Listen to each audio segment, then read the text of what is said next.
Israel has been hit hard. Hamas has launched a large-scale surprise attack deep inside Israel during a major Jewish holiday. Backed by a barrage of rockets, Hamas fighters used explosives to break through the border fence enclosing Gaza. They then rolled into nearby Israeli towns with motorcycles, pickup trucks, and paragliders. As many as 22 locations outside the Gaza Strip were targeted, with some towns as far as 24 kilometers from the Gaza border. Though details continue to emerge, more than 1,200 Israeli casualties have been reported as of this writing, including soldiers and civilians. At least one Israeli military base was overrun, and casualties have been reported as of this writing, including soldiers and civilians. At least one Israeli military base was overrun, and videos on social media show Hamas militants hauling away Israeli army equipment and even hostages. In response, the Israeli government has declared a state of war.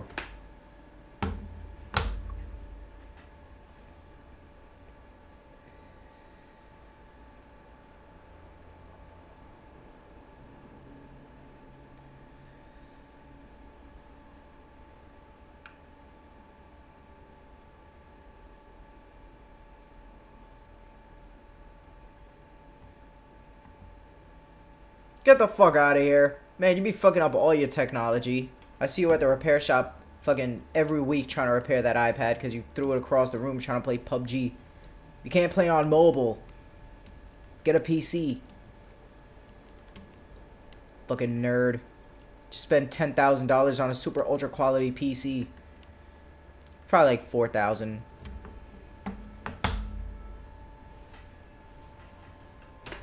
And Israeli reservists have been called up. A sustained military operation in the Gaza Strip is likely, but the violence could also spread to the West Bank and maybe even Lebanon. The immediate future ahead looks grim, but the rationale behind the attack is just as alarming. It has to do with peace deals, arms deals, nuclear deals, and most of all, it has to do with Iran and Saudi Arabia. But if you think the big players are dangerous, wait until you see what the small ones are capable of.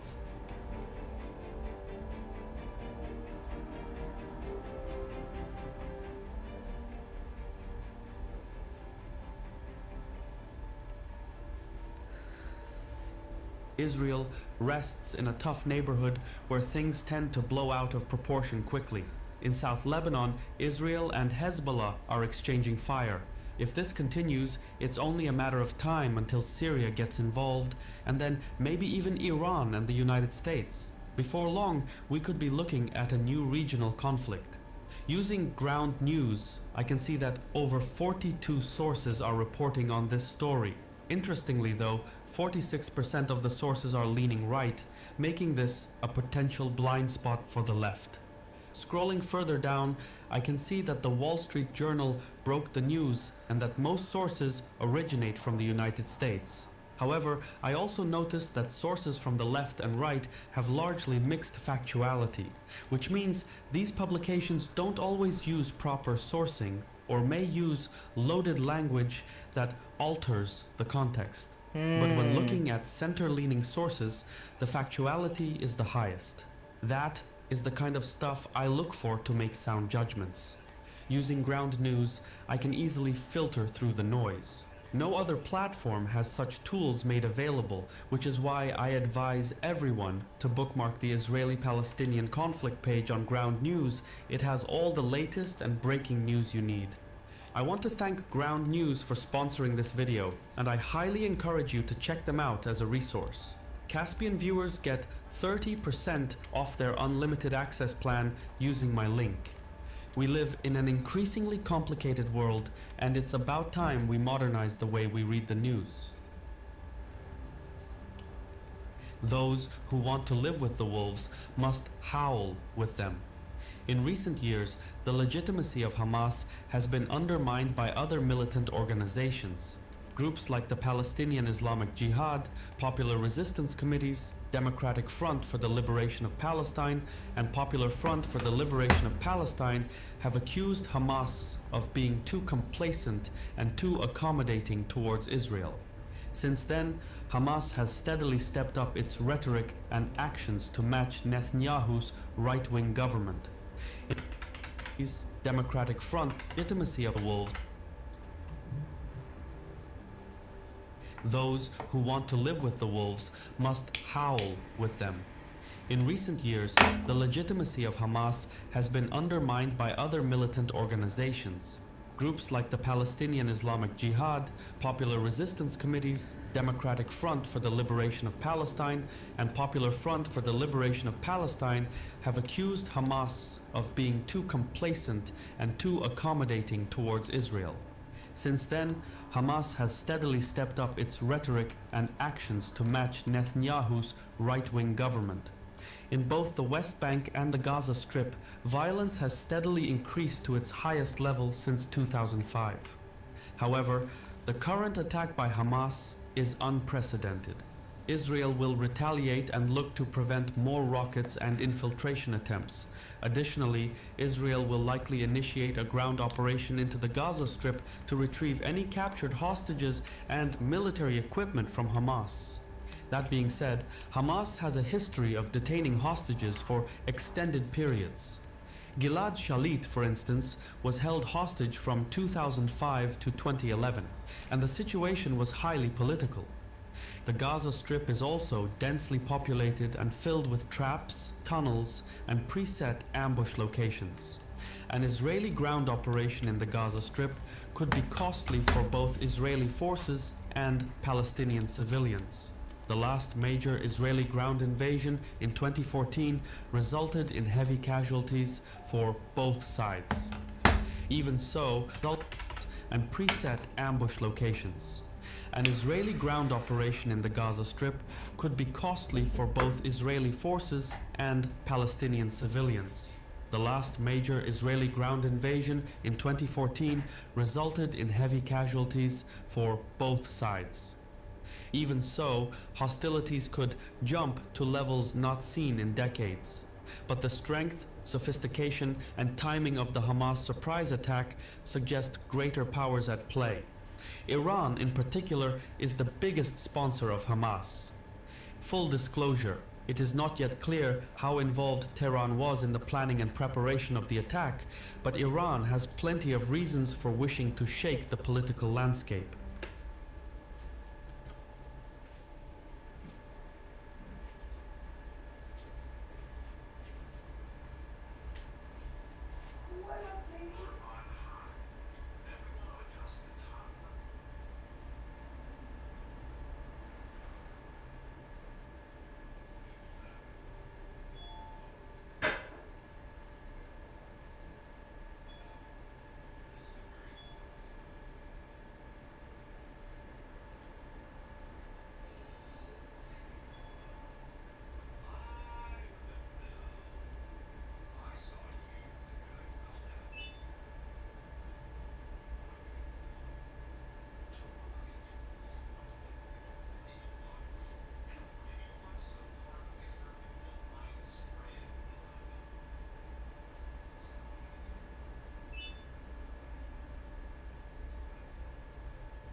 Lots of tits, lots of ass.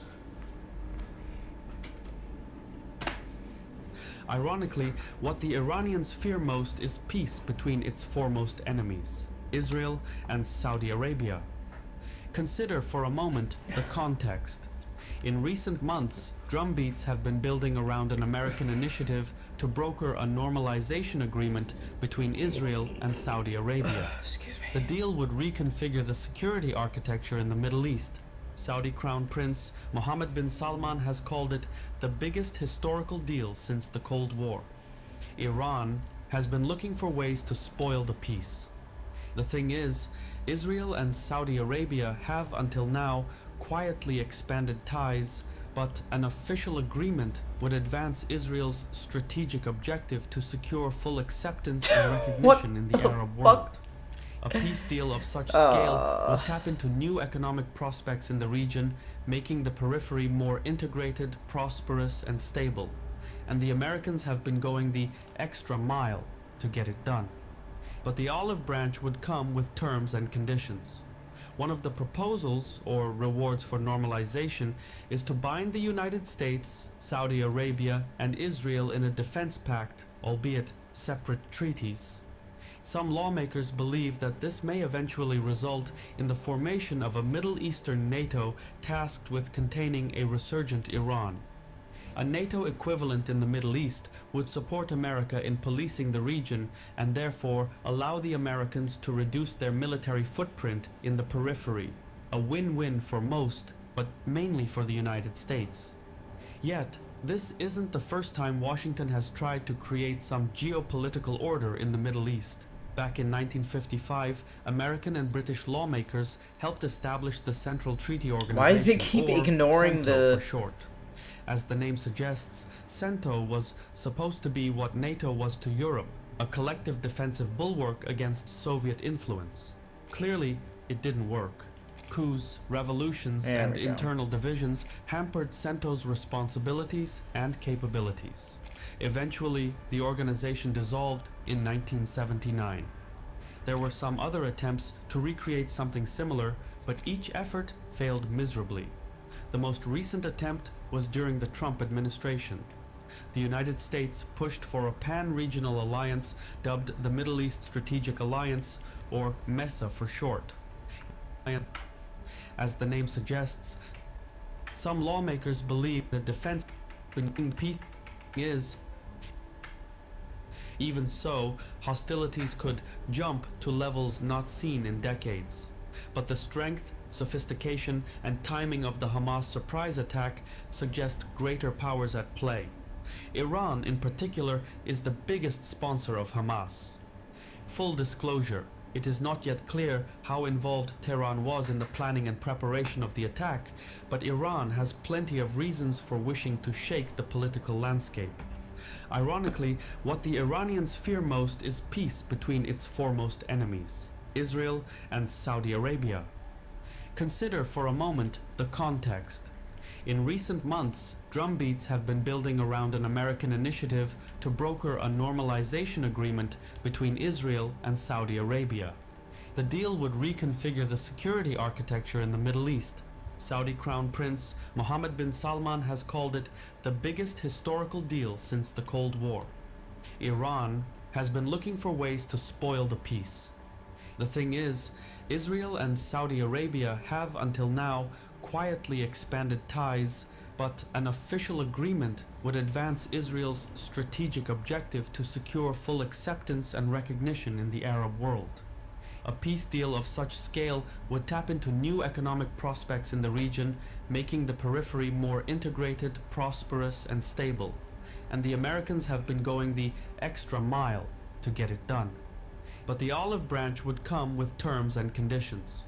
One of the proposals, or rewards for normalization, is to bind the United States, Saudi Arabia, and Israel in a defense pact, albeit separate treaties.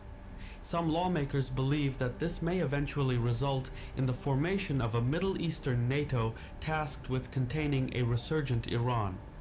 A NATO equivalent in the Middle East would support America in policing the region and therefore allow the Americans to reduce their military footprint in the periphery. A win-win for most, but mainly for the United States.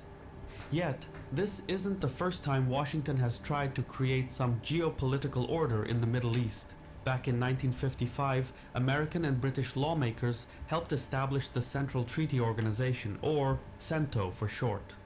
As the name suggests, CENTO was supposed to be what NATO was to Europe, a collective defensive bulwark against Soviet influence. Clearly, it didn't work. Coups, revolutions, and internal divisions hampered CENTO's responsibilities and capabilities. Eventually, the organization dissolved in 1979. There were some other attempts to recreate something similar, but each effort failed miserably. The most recent attempt was during the Trump administration. The United States pushed for a pan-regional alliance dubbed the Middle East Strategic Alliance, or MESA for short. Its purpose was to restrain and contain Iran. But again, regional dynamics undermined unity and MESA never found its footing. The truth of the matter is that the Middle East exists in a complicated web of cooperation and competition. What the fuck, man? It is a place teeming with differences and where I was at. However, the current attack by Hamas is unprecedented. Israel will be political. The Gaza Strip is also densely populated and filled with traps, tunnels, and preset ambush locations. An Israeli ground operation in the Gaza Strip could be costly for both Israeli forces and Palestinian civilians. The last major Israeli ground invasion in 2014 resulted in heavy casualties for both sides. Even so, hostilities could jump to levels not seen in decades. But the strength, sophistication, and timing of the Hamas surprise attack suggest greater powers at play. Iran, in particular, is the biggest sponsor of Hamas. Full disclosure, it is not yet clear how involved Tehran was in the planning and preparation of the attack, but Iran has plenty of reasons for wishing to shake the political landscape. Ironically, what the Iranians fear most is peace between its foremost enemies, Israel and Saudi Arabia. Consider for a moment the context. In recent months, drumbeats have been building around an American initiative to broker a normalization agreement between Israel and Saudi Arabia. The deal would reconfigure the security architecture in the Middle East. Saudi Crown Prince Mohammed bin Salman has called it the biggest historical deal since the Cold War. Iran has been looking for ways to spoil the peace. The thing is, Israel and Saudi Arabia. Full disclosure, it is not yet clear how involved Tehran was in the planning and preparation of the attack, but Iran has plenty of reasons for wishing to shake the political landscape. Ironically, what the Iranians fear most is peace between its foremost enemies, Israel and Saudi Arabia. Consider for a moment the context. In recent months, drumbeats have been building around an American initiative to broker a normalization agreement between Israel and Saudi Arabia. The deal would reconfigure the security architecture in the Middle East. Saudi Crown Prince Mohammed bin Salman has called it the biggest historical deal since the Cold War. Iran has been looking for ways to spoil the peace. The thing is, Israel and Saudi Arabia have until now quietly expanded ties, but an official agreement would advance Israel's strategic objective to secure full acceptance and recognition in the Arab world. A peace deal of such scale would tap into new economic prospects in the region, making the periphery more integrated, prosperous, and stable. And the Americans have been going the extra mile to get it done. But the olive branch would come with terms and conditions. One of the proposals, or rewards for normalization, is to bind the United States, Saudi Arabia, and Israel in a defense pact, albeit separate treaties. Some lawmakers believe that this may eventually result in the formation of a Middle Eastern NATO tasked with containing a resurgent Iran. A NATO equivalent in the Middle East would support America in policing the region and therefore allow the Americans to reduce their military footprint in the periphery. A win-win for most, but mainly for the United States. Yet, this isn't the first time Washington has tried to create its Iran. Tehran was I keep missing this part. For some reason, it's blacking on me. To levels not seen in decades.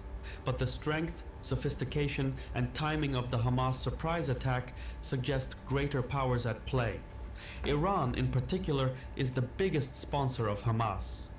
Full disclosure, it is not yet clear how involved Tehran was in the planning and preparation of the attack, but Iran has plenty of reasons for wishing to shake the political landscape. Ironically, what the Iranians fear most is peace between its foremost enemies, Israel and Saudi Arabia. Consider for a moment the context. In recent months, drumbeats have been building around an American initiative to broker a normalization agreement between Israel and Saudi Arabia. The deal would reconfigure the security architecture in the Middle East. Saudi Crown Prince Mohammed bin Salman has called it the biggest historical deal since the Cold War. Iran has been looking for ways to spoil the peace. The thing is, Israel and Saudi Arabia have until now quietly expanded ties, but an official agreement would advance Israel's strategic objective to secure full acceptance and recognition in the Arab world. A peace deal of such scale would tap into new economic prospects in the region, making the periphery more integrated, prosperous, and stable. And the Americans have been going the extra mile to get it done. But the olive branch would come with terms and conditions. One of the proposals, or rewards for normalization, is to bind the United States, Saudi Arabia, and Israel in a defense pact, albeit separate treaties. Some lawmakers believe that this may eventually result in the formation of a Middle Eastern NATO tasked with containing a resurgent Iran. A NATO equivalent in the Middle East would support America in policing the region and therefore allow the Americans to reduce their military footprint in the periphery. A win-win for most, but mainly for the United States. Yet, this isn't the first time Washington has tried to create some geopolitical order in the Middle East. Back in 1955, American and British lawmakers helped establish the Central Treaty Organization, or CENTO for short. As the name suggests, CENTO was supposed to be what NATO was to Europe, a collective defensive bulwark against Soviet influence. Clearly, it didn't work. Coups, revolutions, and internal divisions hampered CENTO's responsibilities and capabilities. Eventually, the organization dissolved in 1979. There were some other attempts to recreate something similar, but each effort failed miserably. The most recent attempt was during the Trump administration. The United States pushed for a pan-regional alliance dubbed the Middle East Strategic Alliance, or MESA for short. Its purpose was to restrain and contain Iran. But again, regional dynamics undermined unity, and MESA never found its footing. The truth of the matter is that the Middle East exists in a complicated web of cooperation and competition. It is a place teeming with differences and disputes, even between supposedly allies. Moreover, due to hydrocarbon riches, local governments have little need for public income streams like taxation to upkeep budgetary expenditures.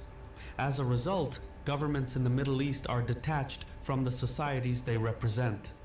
Accordingly, political power in the Middle East is highly centralized and sometimes even personalized.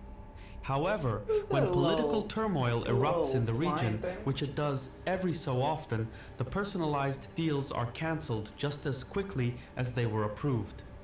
For added context, only 2% of young Saudis support normalizing relations with Israel, according to the Arab Youth Survey conducted in 2023. As one might expect, reaching a peace deal hasn't been easy under these circumstances. What are cancelled just as quickly as they were approved. For added context, only 2% of young Saudis support normalizing relations with Israel, according to the Arab Youth Survey conducted in 2023. As one might expect, reaching a peace deal hasn't been easy under these circumstances. Political needs shift as rapidly as the wind changes direction. The enemies of today could be the friends of tomorrow. Even so, to reach a deal, Washington has had to filter through the overlapping strategic interests that bring Saudi Arabia and Israel together. Iran sits at the heart of this calculus. Both the Israelis and Saudis feel existentially threatened by it. Accordingly, two separate bilateral defense pacts with the United States have been floated as considerations for Saudi-Israeli normalization. These treaties would resemble the military pacts with Japan and South Korea, which are considered the most robust treaties the United States has outside of NATO. Though separate defense pacts with Israel and Saudi Arabia would add some stability to the Middle East, regional dynamics would continue to undermine unity as they always have. Paradoxically, a normalization process designed to allow the United States to exit the Middle East could end up pulling it back in. It follows that defense pacts with Israel and Saudi Arabia would mostly be a one-way concession. America wouldn't truly be gaining anything from the deal.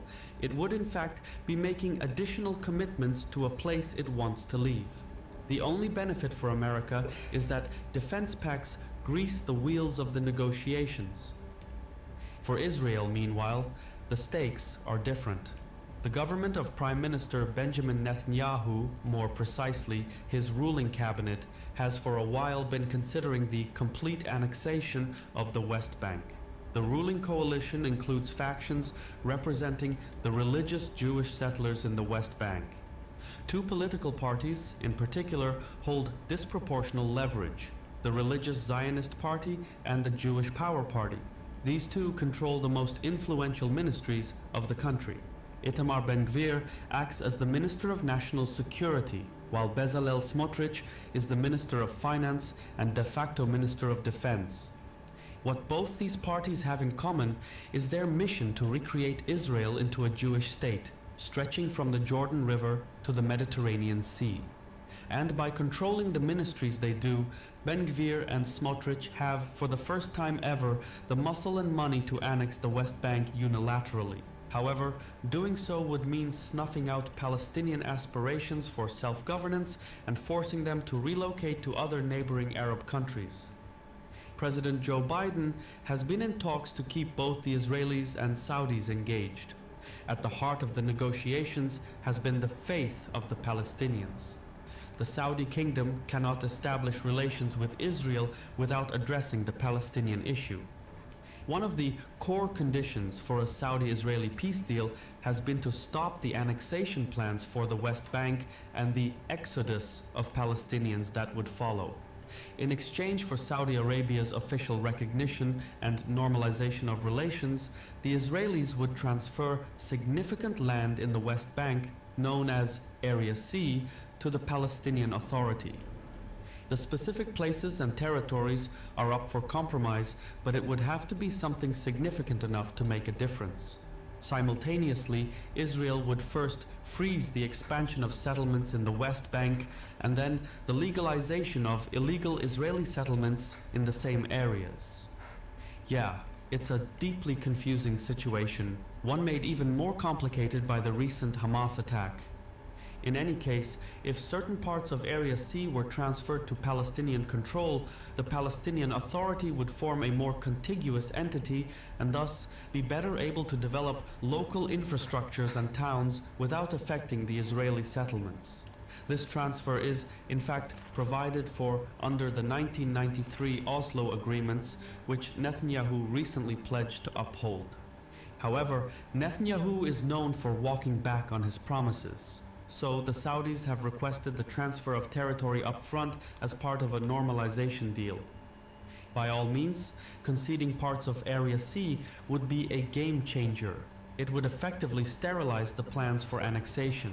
Plus, it would give Saudi Crown Prince Mohammed bin Salman an immediate achievement on behalf of the Palestinians, which he could then use as political ammunition to justify a peace agreement with Israel. The same rule applies to Netanyahu. Securing a peaceful resolution with Saudi Arabia would stand as a historic peace deal amidst the backdrop of political protests and legal scrutiny. Normalization of relations with the Arab world is a long-term strategic objective for Israel. If the state is to exist, it must find ways to forge and mend ties with its neighbors. Eventually, the Arab nations will get their act together. They will develop and prosper, and if Israel hasn't fixed its relationship with the Arabs by then, the state's survival would be in danger. Peace with Saudi Arabia would therefore be a historic geopolitical win, one that could set a precedent for other Arab countries to do the same. For Iran, however, a peace deal between the Arab world and Israel would be detrimental. Whether Iran was involved in the attack is unknown, but much of its soft power in the region is built around the premise of the Israeli-Palestinian conflict. Should the Arab world and Israel come to terms, it would steadily disarm Iran's power projection. Moreover, a Saudi-Israeli peace deal would allow the Israelis to collect their resources and shift focus exclusively on scaling back Iran's influence. Saudi Arabia and a few other Arab states would actively take part in that geopolitical shakedown. It would be a fight Iran stands no chance to win. So, even if Hamas did not directly follow orders from Iran, both sides likely acted in coordination given their common interest in disrupting the progress in the peace talks that were underway. Ironically, there are also Israelis who want to spoil the peace. While Netanyahu has his hands on the steering wheel, his ultranationalist coalition partners are in control of the brakes. Smotrich, who is arguably the second most powerful official in Israel, had publicly declared that he would not make any concessions to the Palestinians even prior to the Hamas attack. If the negotiations fail, Netanyahu's far-right cabinet members could interpret it as a green light to go ahead and annex the West Bank. Suffice it to say, the stakes couldn't be higher. Some 3 million Palestinians call the West Bank their home. If the worst comes to pass and the war in Gaza expands to the West Bank, or if the Israeli far-right cabinet opts to evict the Palestinians altogether, most civilians would travel to neighboring Jordan since it is closest and already home to a substantial Palestinian community. However, Jordan has for years hosted hundreds of thousands of refugees fleeing regional conflicts, including Syrians and Palestinians. The Hashemite kingdom hosts the second largest number of refugees per capita worldwide. Over 715,000 individuals are registered as refugees in Jordan. That's nearly 7% of the country's total population. Jordan does not have the capacity to organize and host another 3 million refugees. It would simply break the country. So, a Palestinian exodus would trigger international outcry, and more importantly, it would trigger regional instability and catastrophe, all by the northern border of Saudi Arabia. Still worse, the exodus of Palestinians would see pro-Iranian militant groups, including Hamas, seep into Jordan. These militants would then likely exploit the situation while Jordan is in free fall. All this chaos would benefit Saudi Arabia's primary rival, Iran. Mohammed bin Salman can't have that. Saudi Arabia is already battling pro-Iranian Houthi rebels to the south and the Iranians themselves to the east. The last thing the Saudi kingdom needs is a new geopolitical front to its north near the multi-billion-dollar future city Neom. Owing to this, the Saudi government is looking to avoid, or at least limit, the turmoil that many expect will erupt. Palestinian politics, meanwhile, is centered on the Hamas versus Fatah rivalry. So much so that it makes international negotiations involving the Palestinians exceedingly tricky since they lack a unified front. The feud between Hamas and Fatah has been so detrimental to the political landscape that the Saudis have been looking to bypass the Palestinian organizations altogether and negotiate on their behalf to settle some leeway for Palestinians living in the West Bank. Since the Palestinians can't seem to be capable of negotiating for themselves, somebody has to be the grown-up in this situation, and the Saudis have been doing just that. However, addressing the Palestinian issue and defense pacts aren't the only deals that have been floated. The Americans have also been considering to permit Saudi Arabia to develop its own civilian nuclear program. In essence, the kingdom would be allowed to enrich uranium on its soil, though with appropriate safeguards to reassure Israel. A Saudi nuclear program, one approved by the United States and Israel, would go hand in hand with the normalization of relations. It would open all sorts of commercial and security venues for Saudi Arabia, Israel, and the United States. By including the Saudi geography into its strategic calculus, Washington could go about its plan to employ the India-Middle East-Europe Economic Corridor. Biden and his allies unveiled the corridor during the G20 summit in September, which would link India to Europe by going through the Middle East. Iran is excluded from the corridor, while Saudi Arabia and Israel are essential to it. A peace deal would thus bring the India-Middle East-Europe Economic Corridor one step closer to reality. The final contour of the normalization agreement has been arms sales. Specifically, Saudi Arabia has been pressing the United States for expedited access to advanced American weaponry. It wants nothing short of what the United Arab Emirates was pledged in return for its normalization deal with Israel, which would include F-35 fighter jets, MQ-9 Reaper drones, and a collection of precision-guided missiles. However, these weapon transactions involve a complex set of negotiations. Foremost, the United States is legally required to maintain Israel's qualitative military edge in any sale to the region. The focal point has been the F-35 and its associated variations and capabilities. No other country besides Israel operates these fighter jets in the area. Tel Aviv wants to keep it that way. Up to this point, an olive branch between Israel and Saudi Arabia seemed likely.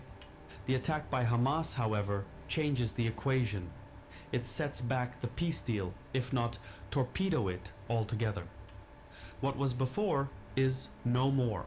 The situation is hot. Far-right Israeli lawmakers now have the ammunition to go ahead and remove Palestinians. If the historic peace deal has any chance of surviving, Netanyahu must work to keep his far-right allies in check.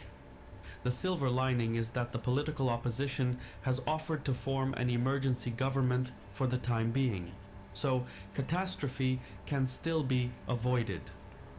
All in all, the Hamas attack is pushing the periphery to a boiling point. It's been a long time coming, but geopolitics is like that. You either concede to reality, or reality concedes you. I've been your host Shirvan from I'm not Caspian using this Report. upper floor, So I might if as you well haven't yet delete it. subscribed, now is a good time to do so. It's way Just too big remember for to no click reason. the bell icon, otherwise you'll still be missing out on our latest content. Thank you for watching, and Sorrow.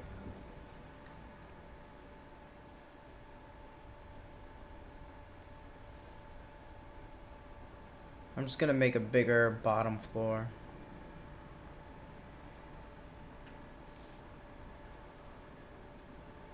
Do I have anything important up here before I start deleting? Nope. Oh, alright, let's do this.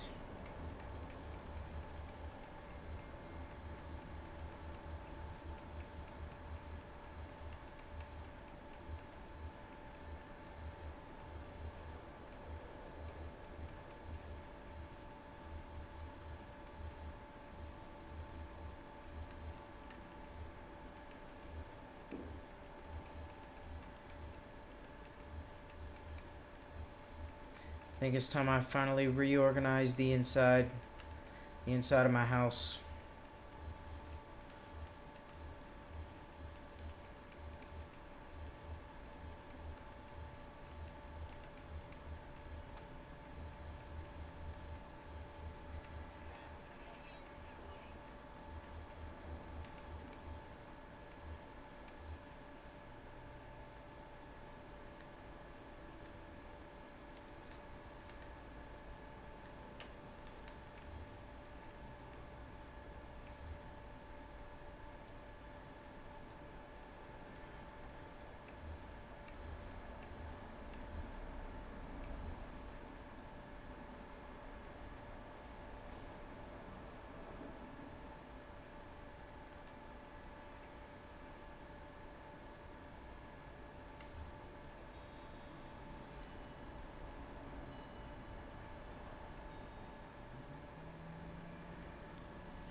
This video was originally age restricted and unable to be viewed, but I believe this information is important and needs to be shared with you during a time when there's a lot of confusion and misinformation going around.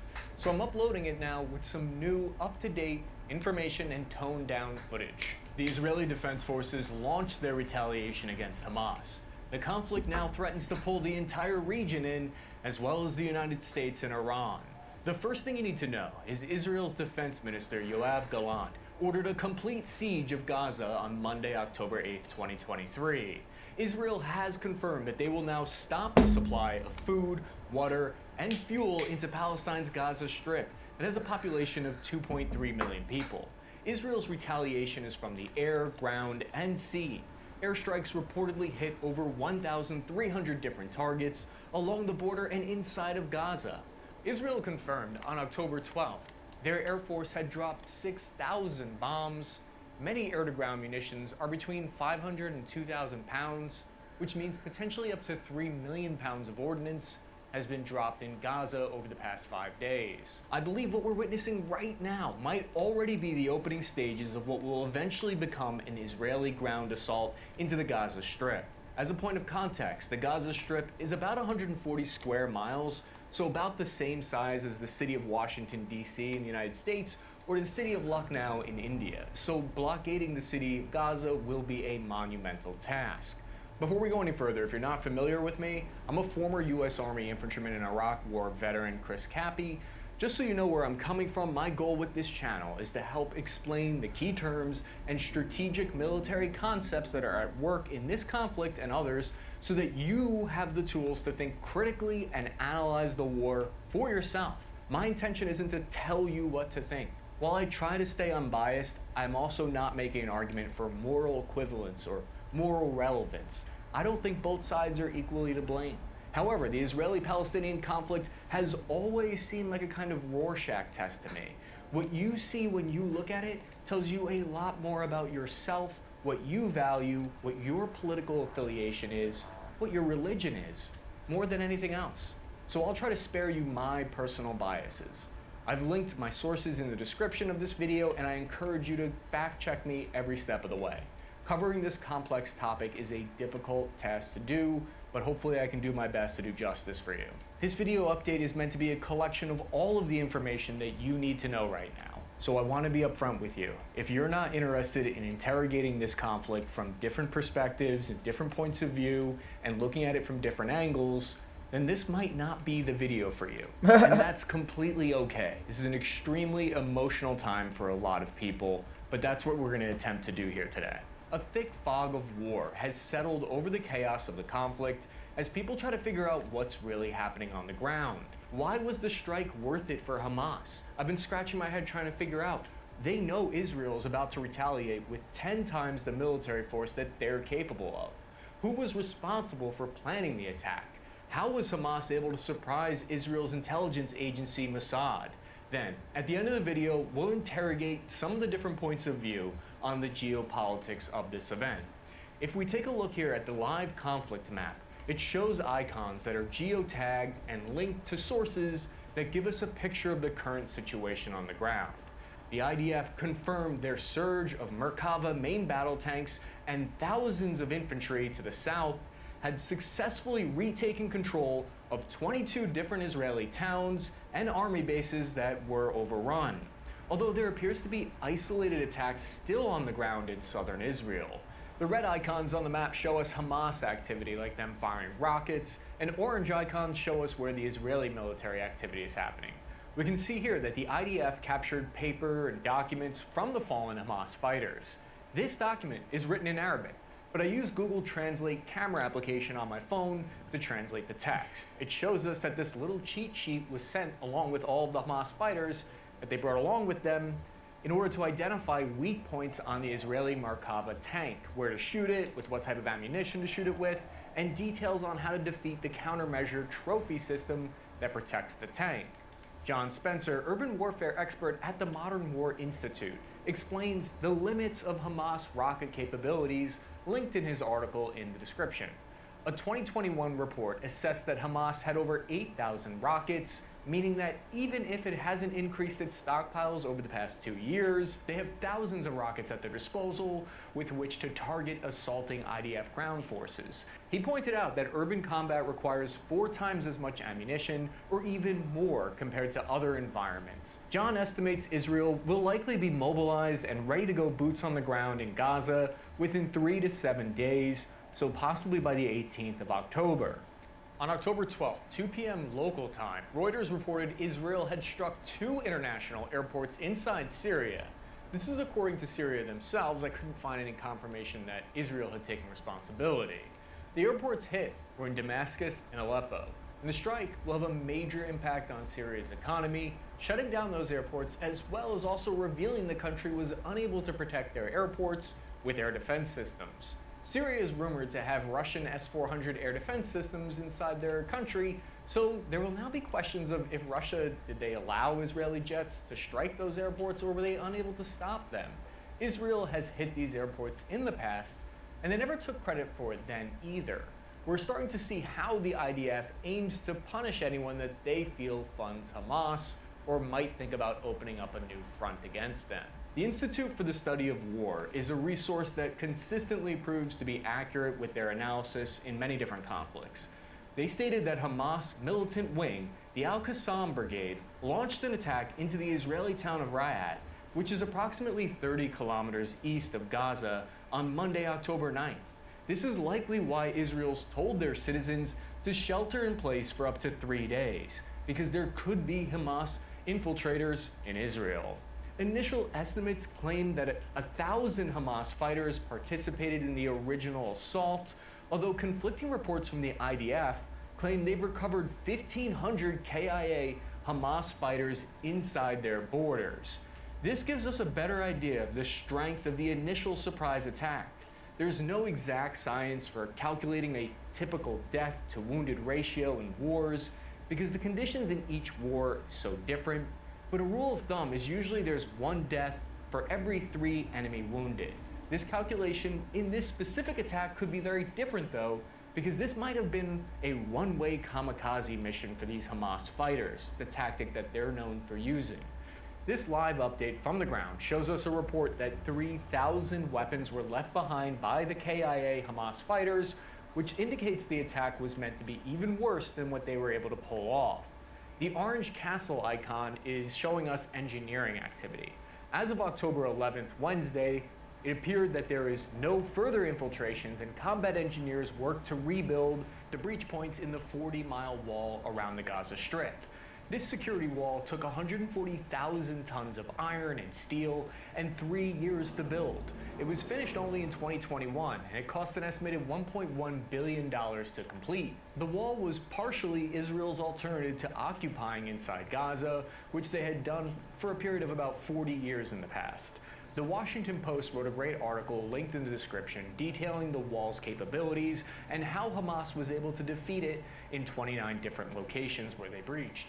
Part of the reason the wall was built was in 2014, Hamas used underground tunnels to attack Israel. That's why this wall extends deep into the ground with a concrete barrier, and there's even sensors on this barrier to detect if Hamas attempts to dig tunnels under it again. History nerds might be thinking about the Maginot Line right now. According to the New York Times, Hamas used drones to destroy the military's cell phone communication towers located behind the safety of the wall, which shut off the alarm systems across the wall. Hamas snipers then fired coordinated shots at all of the soldiers, the IDF troops stationed in the observation towers, and the cameras posted along the 40 miles of wall, which kept their heads down and meant that they were essentially blind. This slowed down the IDF response by valuable hours, because control rooms behind the wall were unable to see bulldozers breaching the wall. We'll get into IDF doctrine later, but recently they've started relying very heavily on technology and sensors and AI systems in order to coordinate the battlefield. One of the downsides of this is you're vulnerable if this tech gets destroyed. Major troop movements are underway. Israel deployed a large part of its forces to the Lebanese border in the north, while beginning to position troops for a likely invasion of Gaza. Axios reported that Israeli Prime Minister Benjamin Netanyahu told US President Joe Biden during a call on October 8th that, quote, "We have to go in." This is a clear implication that a ground invasion is just a matter of time now. If Hezbollah, Syria, Iran attack Israel, it could potentially pull the United States into the conflict. Hezbollah made a statement about the US sending aircraft carriers to the region, quote, "Sending aircraft carriers to the region with the aim of raising the morale of the enemy and its frustrated soldiers reveals the weakness of the Zionist military machine. Our nation and the resistance factions are ready for confrontation until final victory and complete liberation are achieved," end quote. The strength of Hezbollah varies widely from different estimates. If you look at what Jane's, that's a good resource, what they say, or if you look at what Hezbollah themselves say, but it seems like they're between 25,000 and 50,000 strong, although in 2021 the group's leader did claim that they had 100,000 in size. Hezbollah's military budget runs about $700 million a year, according to a 2018 US official estimate. But troop strength isn't really their greatest asset. Hezbollah would bring 150,000 rocket munitions to the fight, enough to overwhelm Israel's air defense systems and force them to send additional troops and resources to the north. According to new reports on October 12th from the Wall Street Journal, quote, "Hezbollah has privately warned Israel that it's prepared to open a second front if Israeli forces launch a ground assault into Gaza," according to Arab officials and diplomats.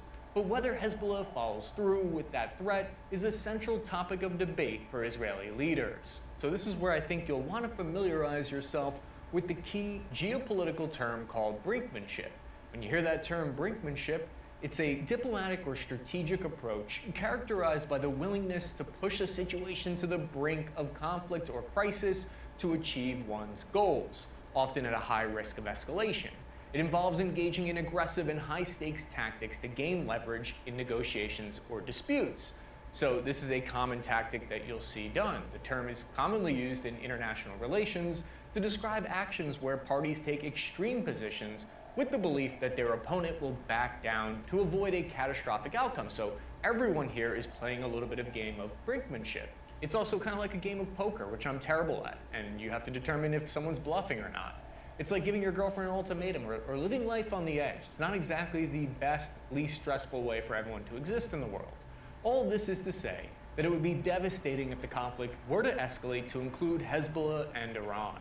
The Institute for the Study of War reported the head of the Iranian-backed Badr organization, Hadi al-Amiri, threatened to attack U.S. forces if the United States intervened in the war to support Israel. According to the Wall Street Journal, Hezbollah and Israel have already engaged in limited artillery strikes that 3 Hezbollah militants were KIA in. The US Pentagon warned Hezbollah to think twice before opening a second front here, stating they would come to Israel's defense. Geopolitical experts would say there is a non-zero chance of this escalating. The live map shows us that since Saturday the 7th, we've gone from like 0 reports of activity on the northern border with Lebanon to slowly more and more incidents of anti-tank missiles hitting Israeli armored vehicles and infiltration attempts at the border where Hezbollah is trying to infiltrate from Lebanon. It's important to remember there's a United Nations peacekeeping force deployed along Lebanon's southern border. It's composed of 10,000 peacekeepers from 46 different nations. They're tasked with helping the Lebanese army keep peace in the south of the country. Lebanon's army is separate from Hezbollah. The force has a budget of about $470 million per year. If you're wondering where that peacekeeping money comes from, if you live pretty much anywhere in the world and pay taxes, it probably comes from you. Many countries contribute to funding these peacekeeping operations by the UN. We pay taxes to our government, and then our governments essentially pay taxes to the UN. In theory, everyone is contributing to keeping the peace, in theory. Initial reports were 100,000 IDF reservists were activated, but new reports are now stating that 300,000 have been mobilized of the 450,000 available. So what type of equipment will the IDF deploy with? The IDF has a total of 1,190 armored personnel carriers. Many of them are heavily modified main battle tanks with their removed cannons and turrets, giving them increased survivability and room for up to 9 dismounts. And they're perfect for urban combat. That's what they're designed for. There are 5,000 of the older M113s in storage that have armor that's not as good, can't stop a hit from an RPG, for instance. If they need to bring additional Victors into service, they have those old M113s though.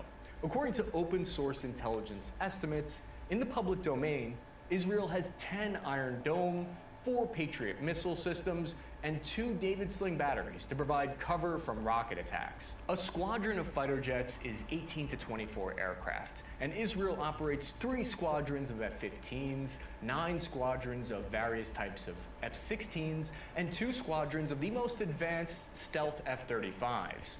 Israeli artillery is stacked with 600 155mm 109 self-propelled howitzers. These are artillery vehicles that can drive themselves to the front, fire, and then move. There's 300 Salam M71 towed artillery that need to be towed by an additional vehicle and put into place. 48 of the M270 rocket launch systems from the Americans, which are very similar to the HIMARS that you might be familiar with. And we have a video with more details on that system linked here. If you're interested, just click up there. They have 300 portable mortar systems that are moved along with the infantry on the ground. A large majority of the IDF has night vision equipment and optics on their more advanced AR platform rifles. This information is all publicly available, and the point of what I'm saying here is that Israel's military power is far, far stronger and technologically superior to that of Hamas. It's mainly running with AK-47s and makeshift rocket launchers. Yes, Kitty.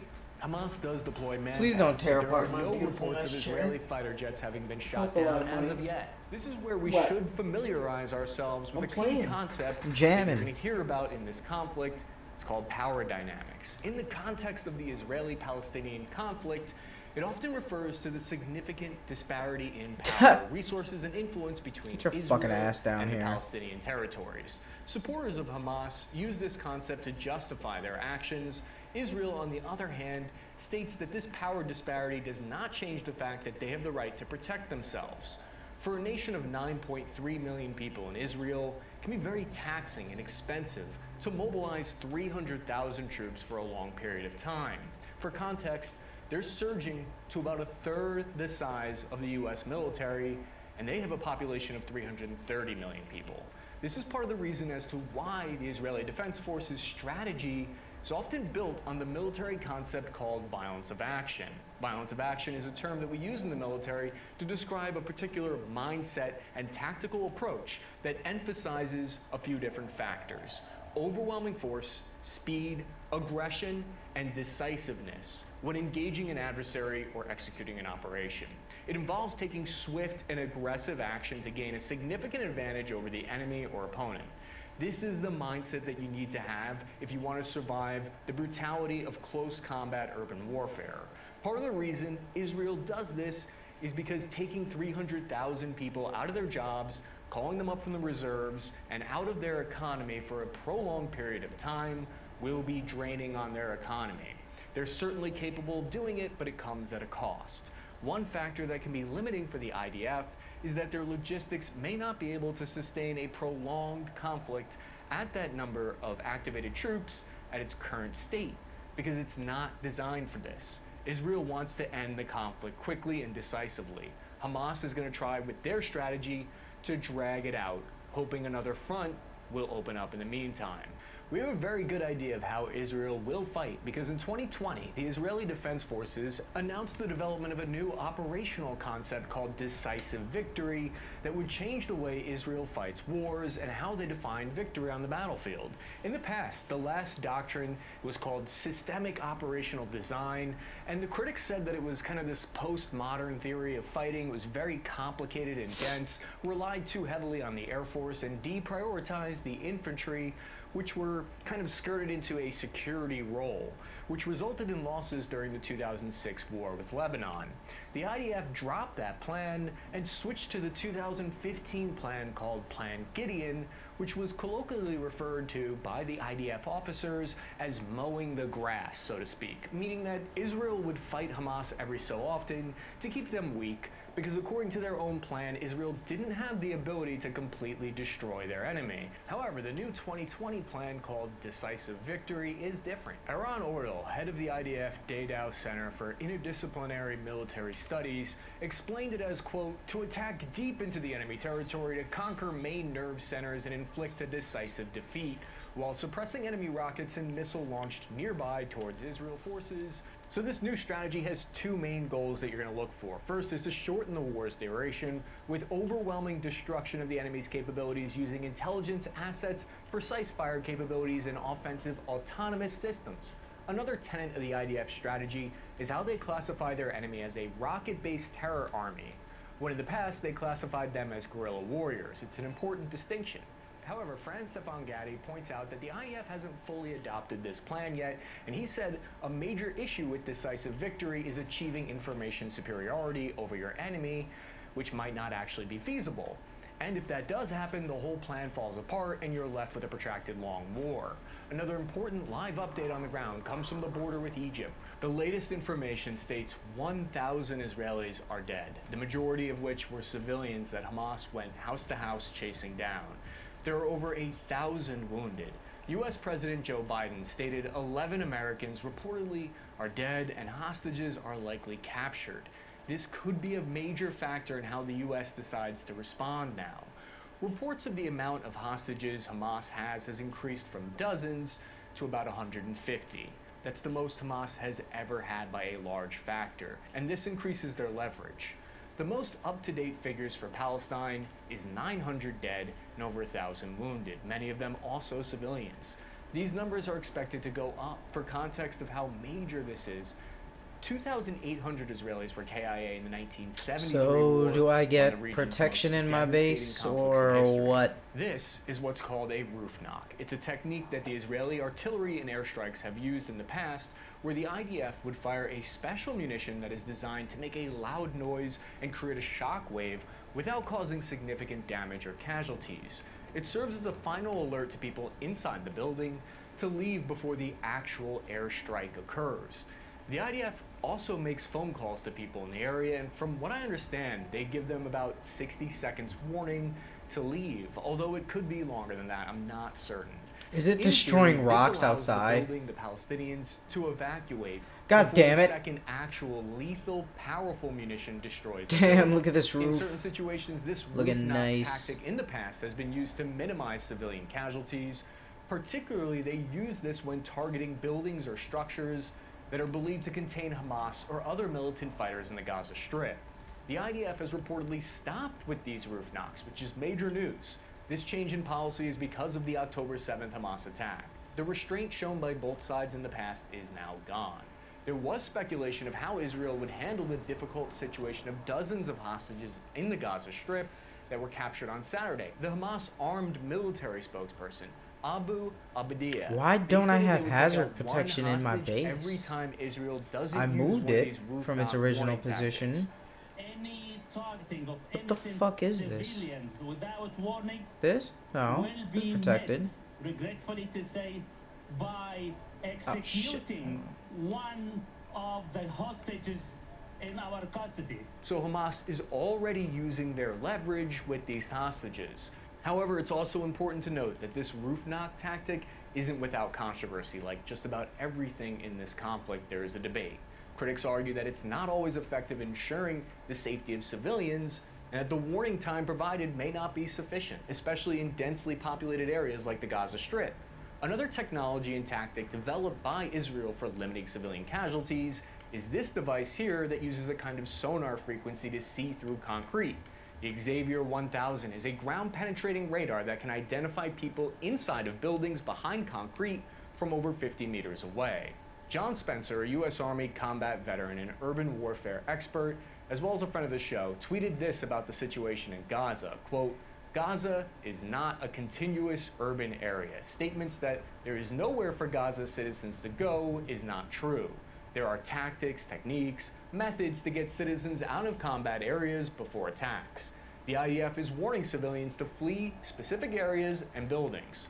Someone responded to this analysis with a counter-argument saying, quote, "The point is that they can't leave Gaza. This is like telling someone They're about to flatten lower Manhattan, but don't worry, you can flee to Midtown. John then showed a map of how certain parts of Gaza are less populated and less dense than others. This is the type of open source intelligence that you should look into when analyzing a conflict. You need to consider the geography, the population, the demographics, the economics, the politics, and the combat capabilities of both sides. For example, one of the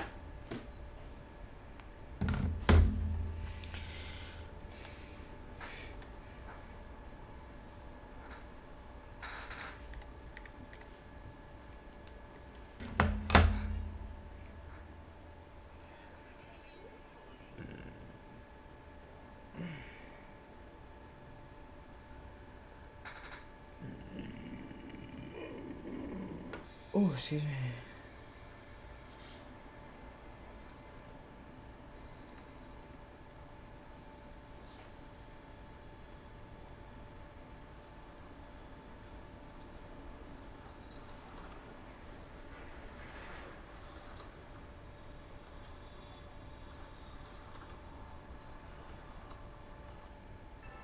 Hey guys, welcome back actually for another episode for No Man's Sky, the beginner guide here. So today we can actually learn how to use the solar panel and how we set it up with. So my upload schedule has been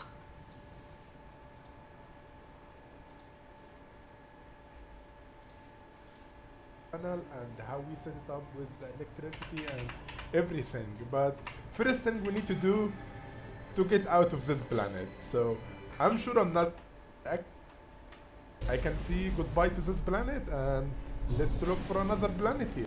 So here's some golden nuggets. If you open it, you get actually a lot of. He's talking about breaking down golden nuggets and shit.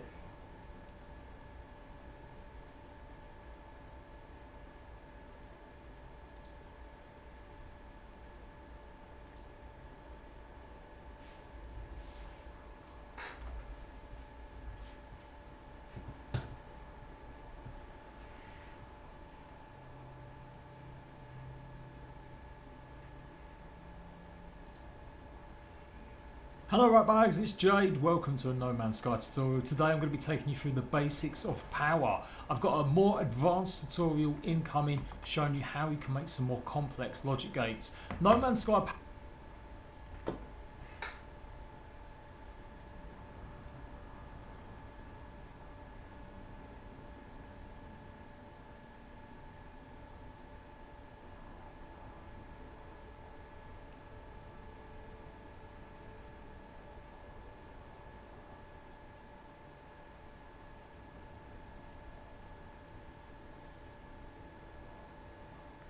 Let me see something.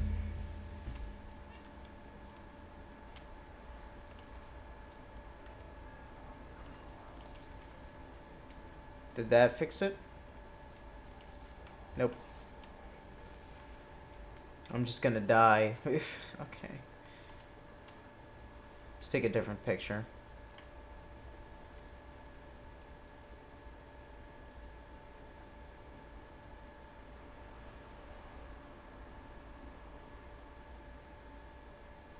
That looks like a fucking mess, but I'll take it. So many goddamn stairs. You wanna go somewhere? Stairs. You wanna leave? Stairs. You gotta shit? Stairs. Got all my refiners. Okay, so it's in reverse now.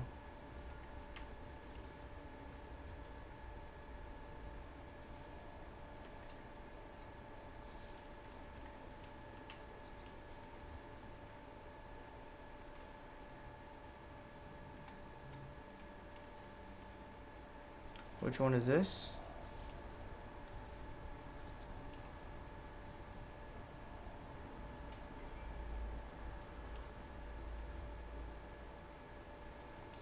God damn it. I gotta fucking see your name every time I reconnect it. The fuck?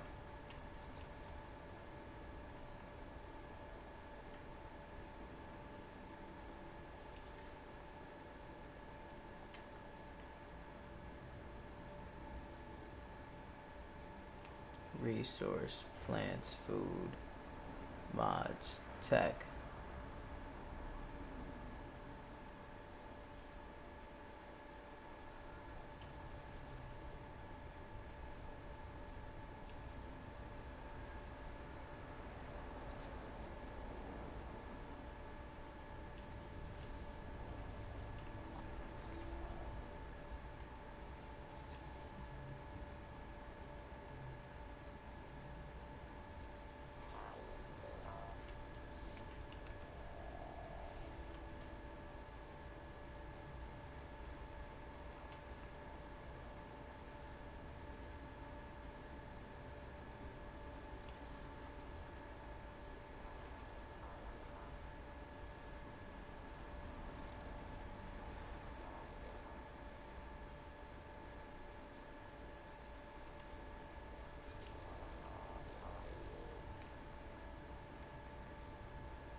Mods, plants. Okay. Resource tech. Beautiful. Let me check one more time. Tech, resources, plants, mods. Goddamn right.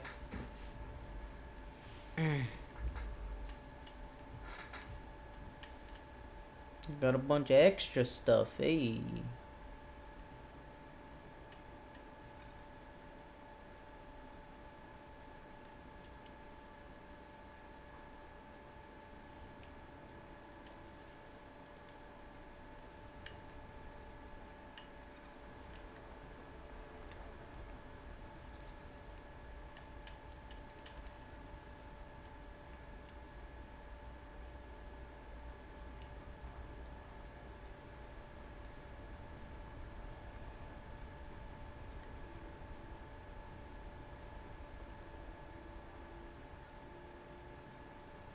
I have hazard protection only in certain parts of my base? What?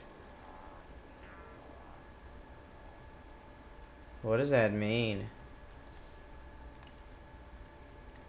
Now I get some light. Get some light up in this bitch.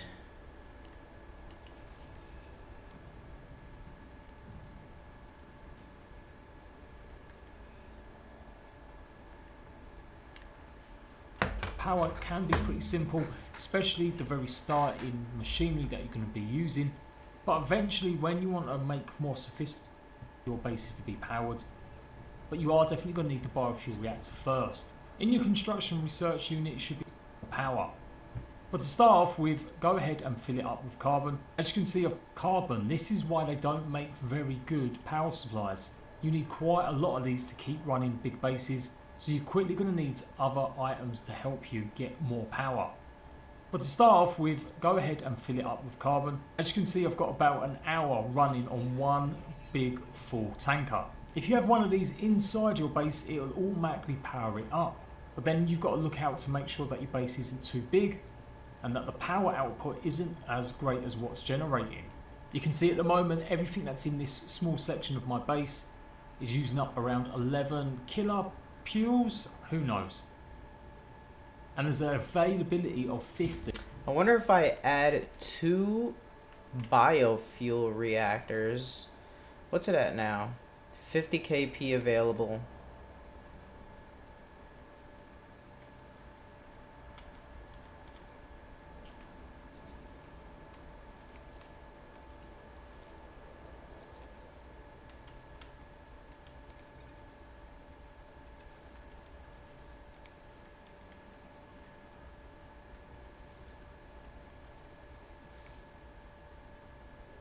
$100 kp available. Okay, so we got 2 reactors, a bunch of batteries. Let's see how this shit works. See, so this furnace I don't know powers what up that to did. 50. That's one quick, easy way to power up bits of your base that you're really desperate to get going. I've been testing and mucking around with some other stuff. You can see I've got more base sections. Watch what happens when I connect the rest of this base up. You'll notice the power has gone off.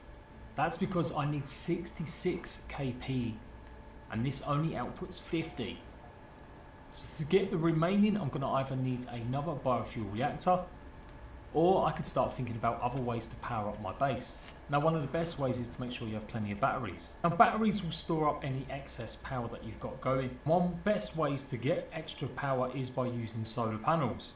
You want to have a good bank of these lying around, and once you do, you need to start connecting them up to your battery, or you can run them directly to your bases if you need extra power.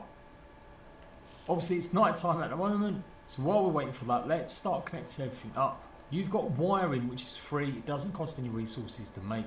If we connect them up like this and then run one to our generator, you'll notice that since I've removed that piece of the base, I'm actually generating extra power that's going into the battery.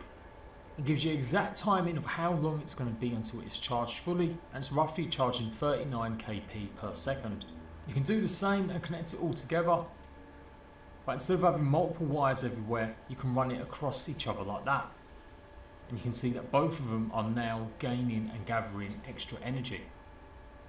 So if you ever have a biogenerator running, always try and make sure you've got a battery running as well, just to store any excess. Now the solar panels have started opening up and they are also generating power, but we're not doing anything with it. You can see they are generating 50 kp too.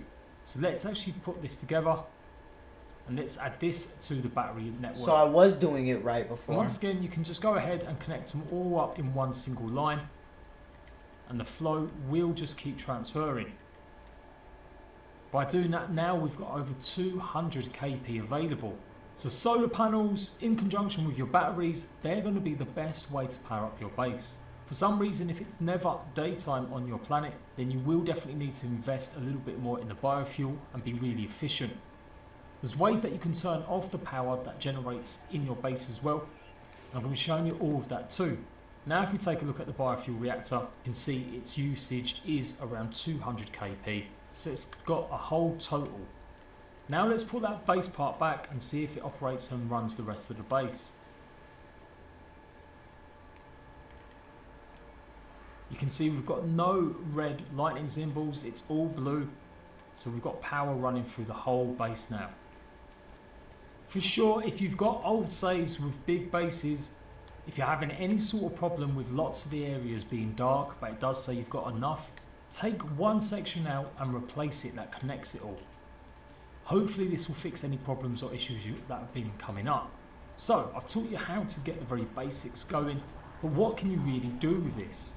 Other than just power up your machines and your base and the lights, there are some nifty things you can do with switches. With your electrical wiring, make sure you're using your batteries rather than your generators directly, and you can start connecting it to switches and other circuits that you've placed. And this is how you can make sure that you're not overusing any power while you're doing missions, just by simply turning off a lot of the things that you don't need. This is pretty ugly having these wires around. So far there's no way to hide them. You're going to really have to think about where and how you place them. But you can see I've got my battery running, it's keeping power to the rest of the base. And what I've got on here is a wall switch. By connecting it and then connecting the wires to the actual power supply for the door, we can simply make a simple open and close mechanism. So let's show you quickly how that happens. If you go to power and industry and then find power and then switches, you've got a few different options. We're going to add a wall switch to the outside so that we can literally just open and close this door. It can be a little bit buggy here and there where you place it all, so pay attention as you're placing the wires. If there's no power at all, it will be red, and if it's all powered up, it should be blue. So let's connect the switch. So once you've got your switch connected to the door, then go ahead and connect it to your power supplies. And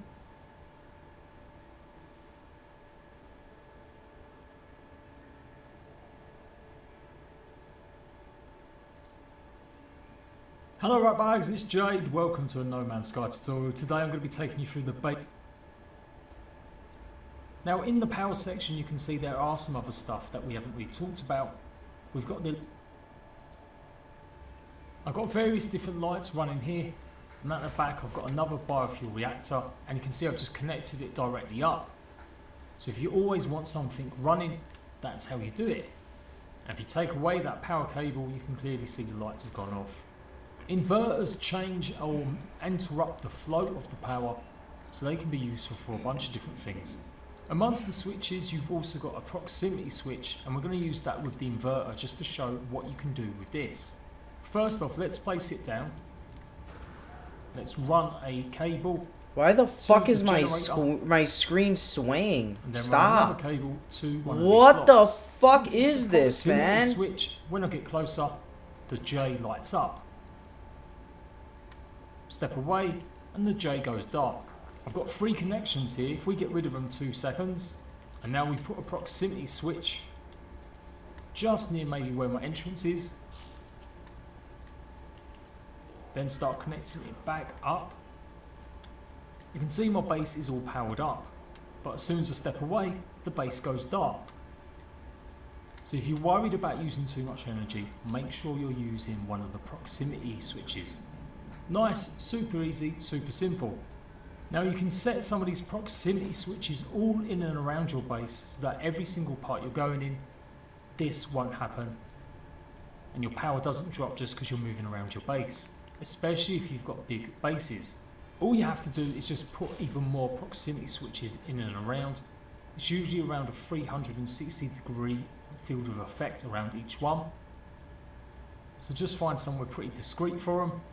If you really don't want the wires making your base look awful, you can actually just place the wires conveniently in and around. So rather having crisscrossing your whole base, That's you cool. can simply do it like this. It takes a bit of extra time, but it does mean that your base isn't going to become an eyesore. You guys, I'm sure, can do a better job of me of hiding it all. So just make sure that any of the proximity switches, you are connecting it to certain parts in and around your base. And that is just one idea how you can actually keep your base on and off while you're doing certain jobs and saving energy. Of course, you can just manually put a switch in so it'll turn off the power for the whole base as you leave, and that will just require one of the wall switches, which can be placed on the floor or pretty much anywhere you want. I've just used the example of the proximity just because I think it's a pretty cool idea if See you if want this it works. to come on automatically without you having to do anything at all. But obviously it does require a lot more work than just plonking one switch to your power batteries. You can see my batteries are now pretty much full. 250 kp available. They're not being drained at the moment because I've got not anything in my base using them. But as soon as I step a bit closer 50 kp. and the base starts powering up, you can see they're starting to drain. Now there are a bunch of 200. other switches here. As I mentioned earlier, we've got something called a power inverter. This is a little bit more complex, and I definitely needed the help of Stream to help me work this one out. I've got myself another door, and you can pretty much see it's always open. If you want that to be closed, you can use the switches, or you can build something a little bit more complex. Right now the power state of this door is open. If I decide to use the proximity switch and then power it up to the door and then to a generator, you'll notice you'll have the problem that as you're further away the door's open, but when you get closer the door shuts. So if you want to be greeted with an open door every time you arrive at your base, here's how you can do that. We're going to use one of the inverters, pop this down, connect the wires up, but make sure you're always putting it into the green side of the inverter. Alright, I'm never And gonna this middle touch these section and see here, how it works. I'm gonna do this at every Pop base. that onto your proximity detection, and on the red side of the inverter you're going to connect that to the door.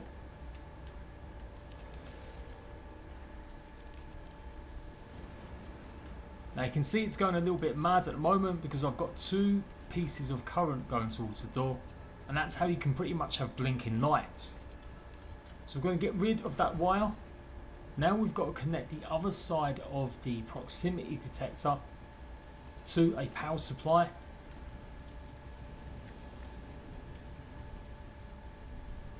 And you've created your own little welcome doorway. Just like that. It's a small thing, but I'm sure you guys, once you get the hang of this, you can use it on a lot of different items.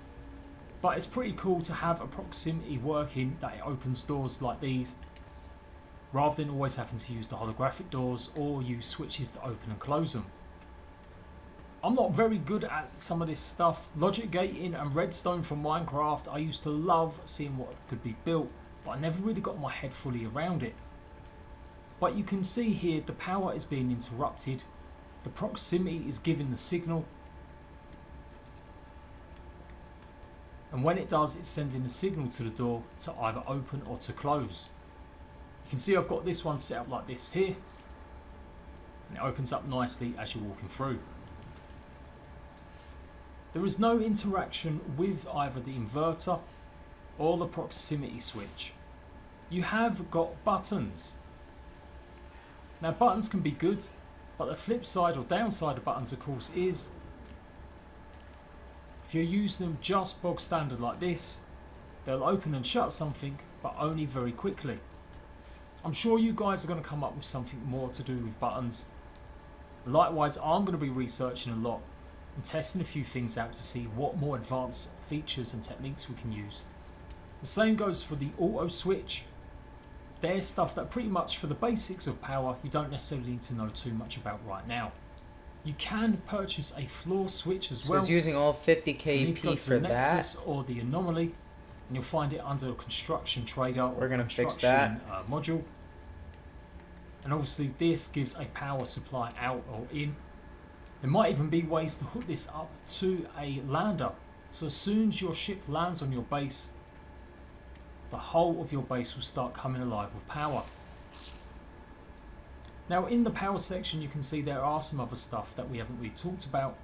We've got the electromagnetic generator, the short range teleporter, and if you look under industrial we've got a bunch of extractors that can be used, but they all have to be powered up. We've also got some extra bells and whistles with noise boxes to go alongside the light, and these pretty much work how you think they will. Plonk one down, connect it up, and it will start making a tone. You can change the tone.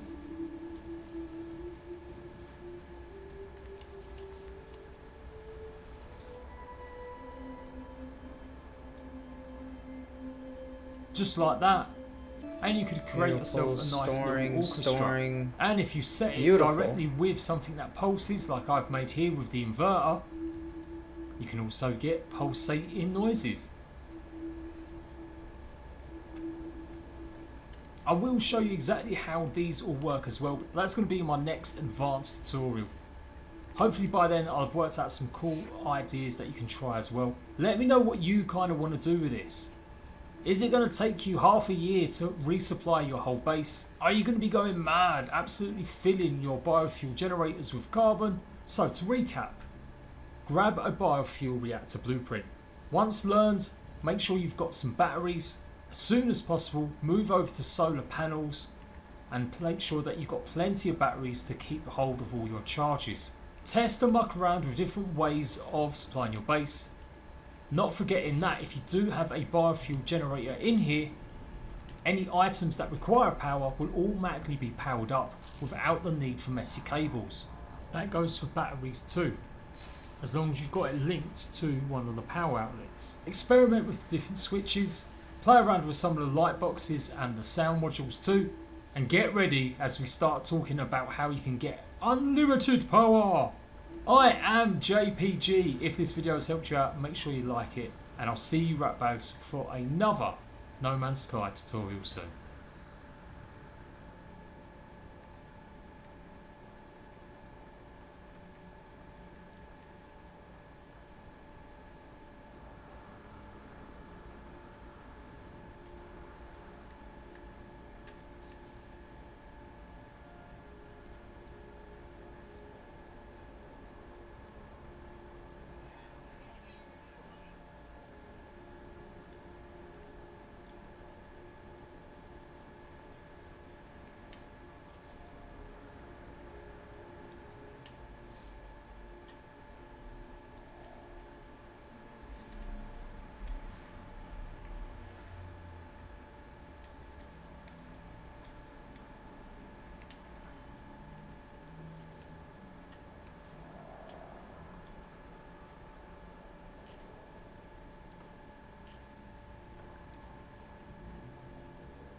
Yes, Katie. Hey, what's up? What up, little blibby?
I think I have to collect the solar panels to the batteries. Yeah.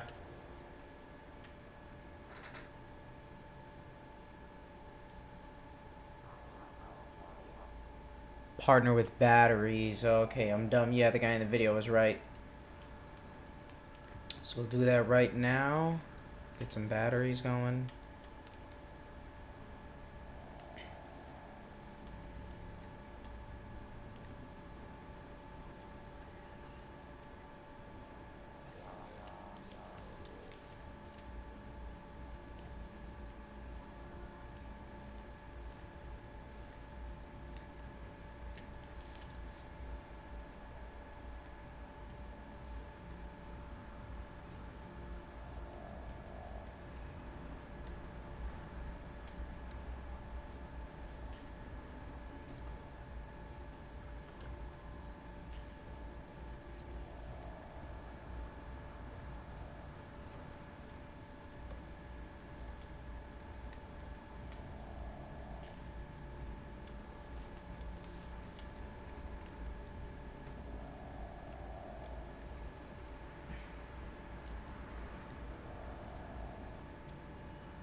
No Man's Sky is a pretty complicated game with a lot of things that you need to get your head around before you can properly enjoy it.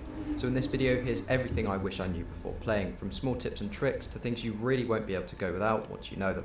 And stick around till the end for the best ways to make each of the in-game currencies. First up, some tips around resources. And you should always remember that you can see what metals are on your planet from the menu, and even as you approach it in space, so don't go looking for something that won't be there. Even better than this though is the catalogue menu for materials and items, which, as long as you've come across the resource once before, can help you find more of it.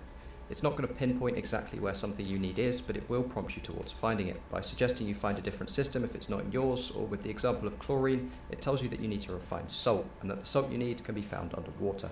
Now, whenever you're at a resource deposit, it's important to note that the size setting on your terrain manipulator does actually matter. Of course, it's quickest to use the largest one, however the smaller settings actually give you a better yield. You'll get more resources out of the same deposit basically. You can change its size with L1 and R1 or LB and RB if you're on Xbox. Another mention is that if you ever need to clear a large area or deposit really fast, then the flatten mode is definitely the way to go. Also, if you ever need the more common resources that are just found lying on the surface, shooting the ground from your ship is a much faster method than getting them on foot. Just make sure to use your ship scanner first. If you do find yourself getting around on foot though, you can hit melee and then hold down boost to move forwards a lot faster. All that said though, searching for resources isn't always the best way to obtain them. The refining system has a few loopholes that you can use to your advantage to generally multiply what you've already got. In a medium refiner where you have 2 inputs, oxygen can be added to a lot of elements to multiply it into more. Even if you don't have the medium refiner yet, you can use the portable one in some examples, such as with dihydrogen and its jelly. 30 dihydrogen will give you 1 jelly, but if you refine this jelly back into dihydrogen, you'll get 40 out. It doesn't really make sense, but dihydrogen is needed to top up your launch thrusters, so this is a really good way to get it. In a medium refiner, you can also multiply salt, carbon, and even oxygen, and any of the coloured metals can be multiplied by refining them with chromatic metal, and I'll leave a full list and instructions for all of these linked in the description. Selling your resources, whether collected or multiplied, is then a good way to make a bit of money in the early game. Something you should note though is that each system actually has an independent economy, whereby the prices you get at trade terminals are affected by the supply of each resource in that system.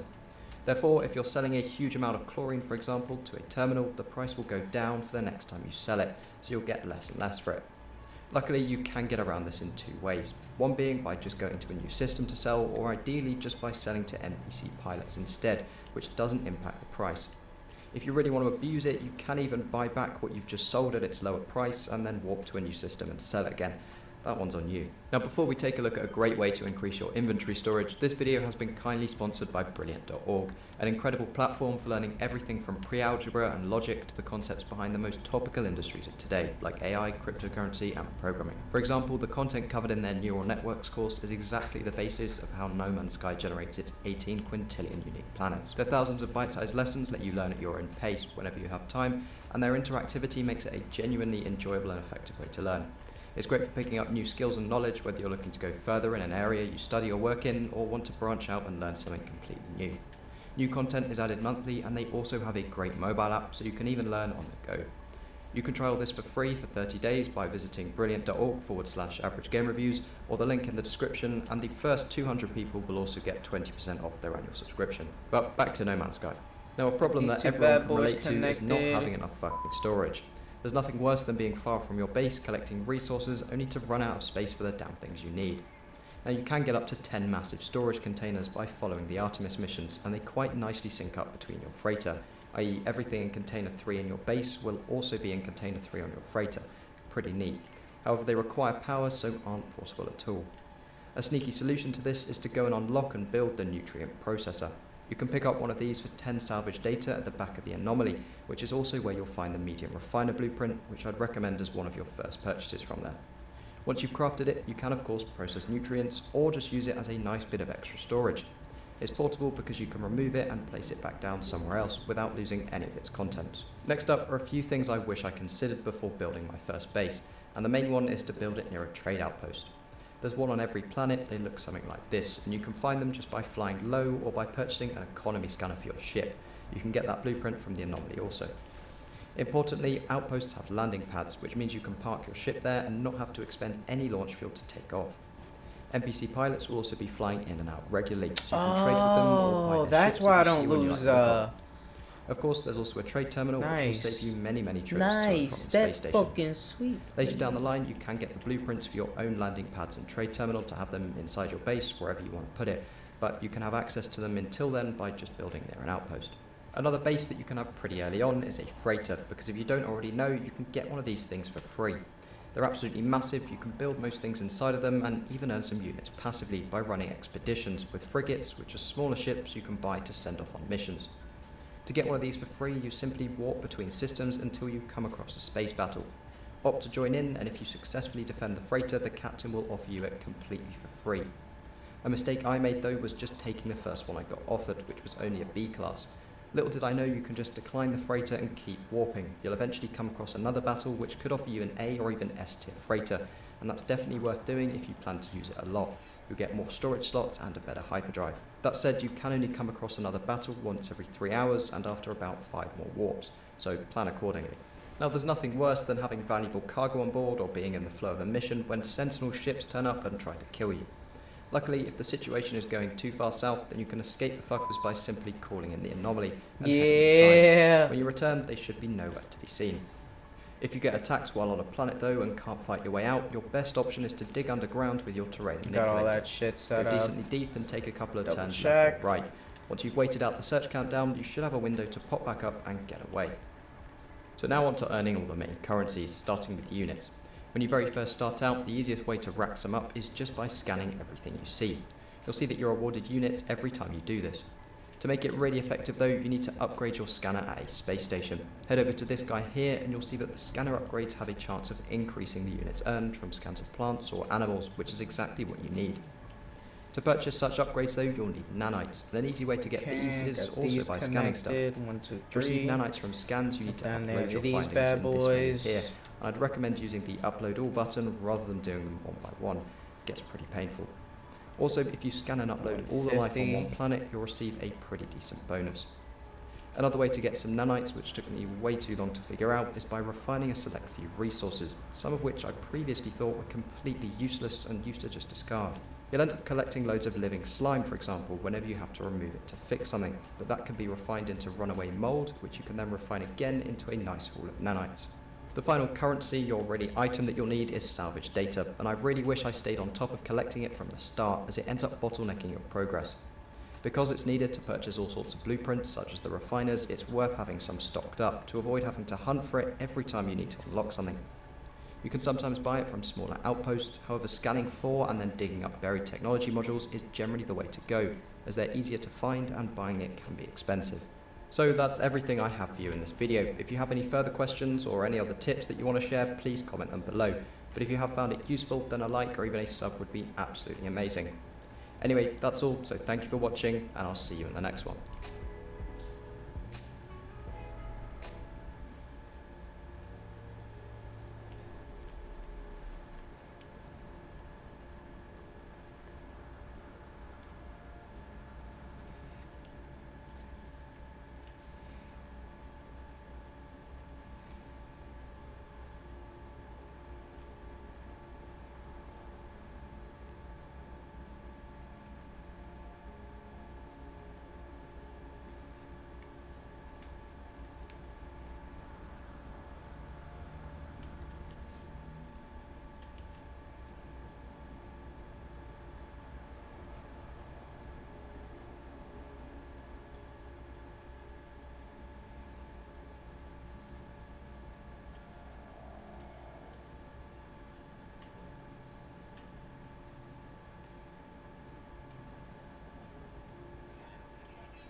Huh? Oh, yeah, you're right. It is getting late. It's getting late for a feller like me to be up this late at night. What's happening, kitty? Please don't suck on my ashtray.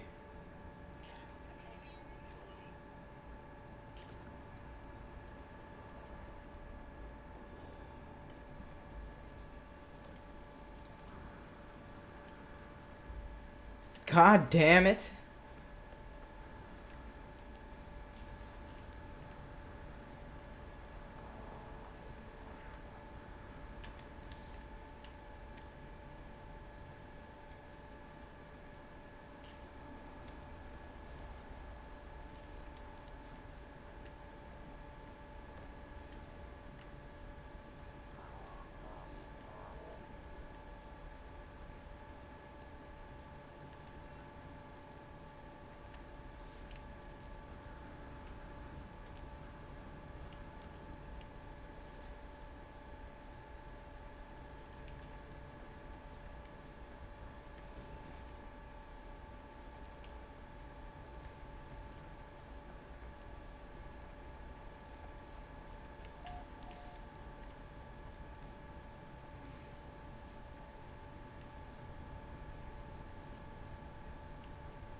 What's up?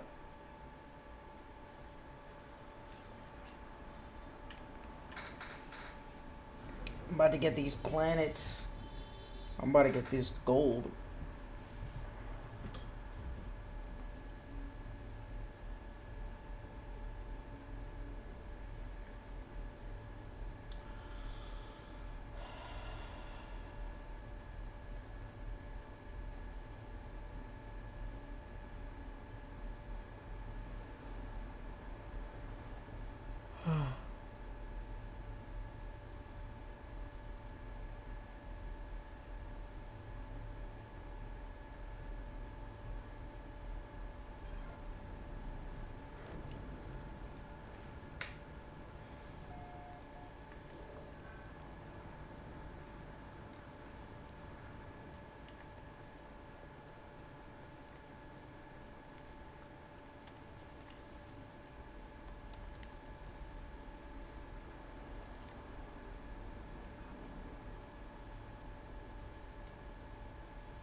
Oh, I was wondering where the fuck is my hazard protection? I don't need any on this planet.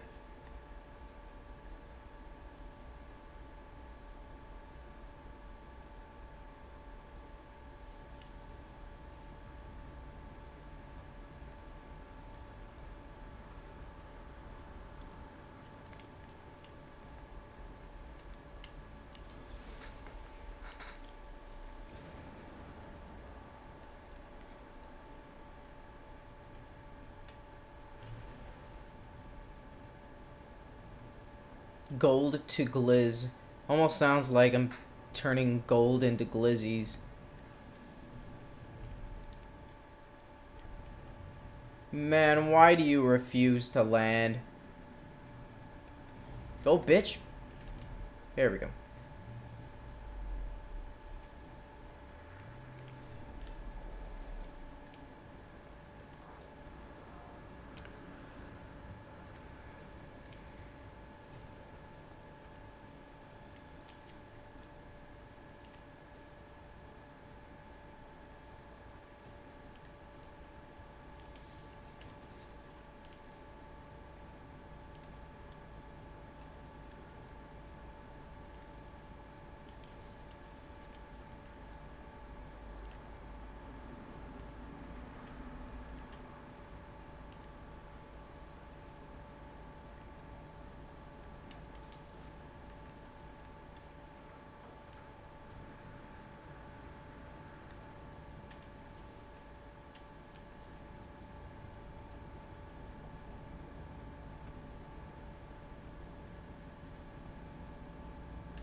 Can't go through the building.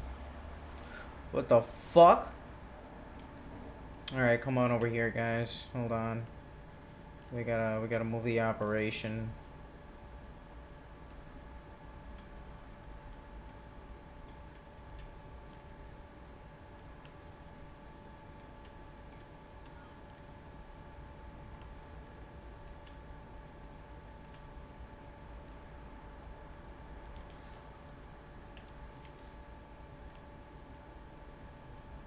Too far?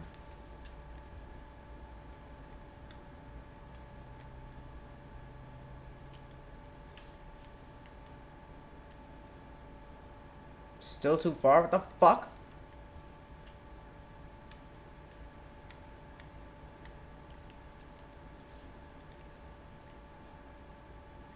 There we go.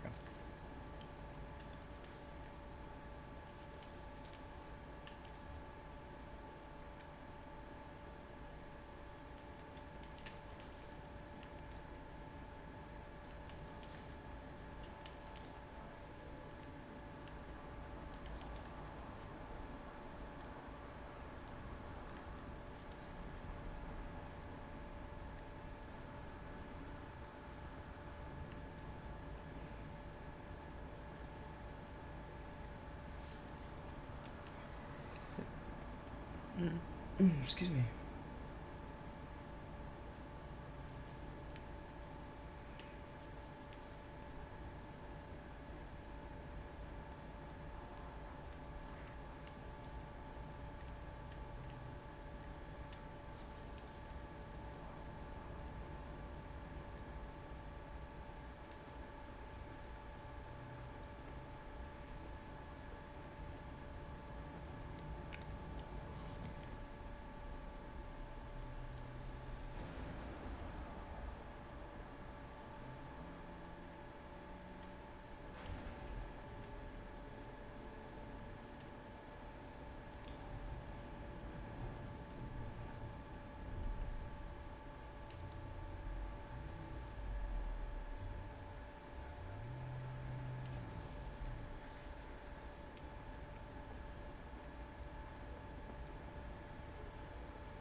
Can this reach all the way over there? I doubt it. Oh shit, it can. What the fuck? Okay. Guess it just couldn't go through the building like that.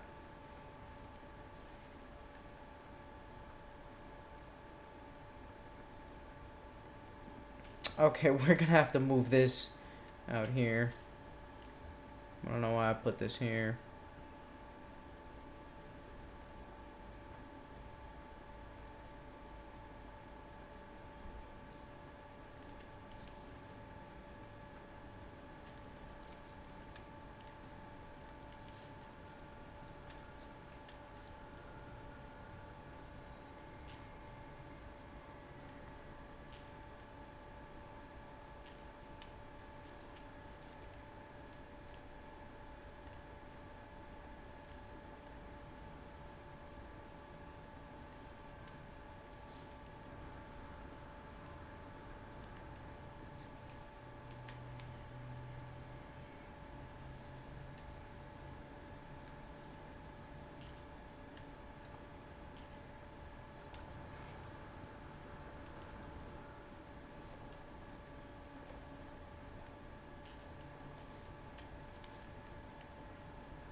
Alright, hopefully I won't have to worry about this shit for a while.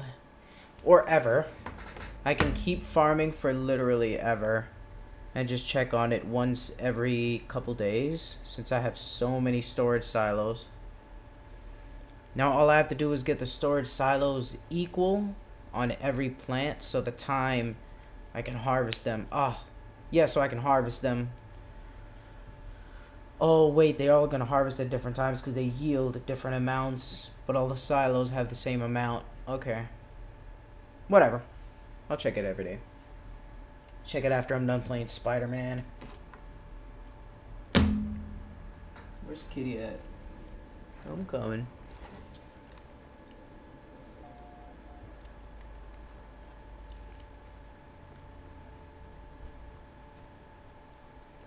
Alright, so apparently all of these are going to power the biofuel reactor. Now that it has a grid power of 135k, it's at 95k used. Nice. We have more than enough. What was I doing? Oh. Let's get the sodium. Let's get all our shit for the night. Because I'm going to bed.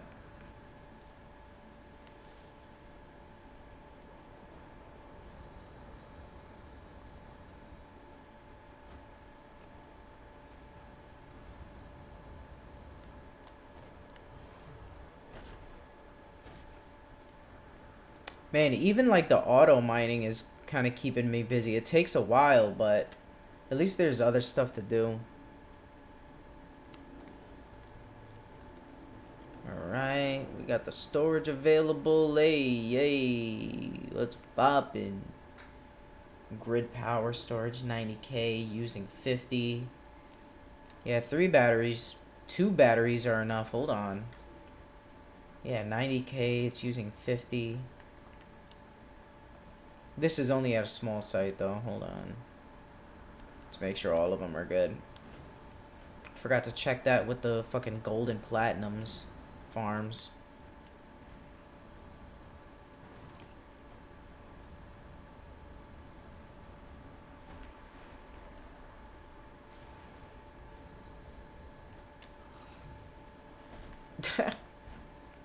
Hold on, come back up. There you go.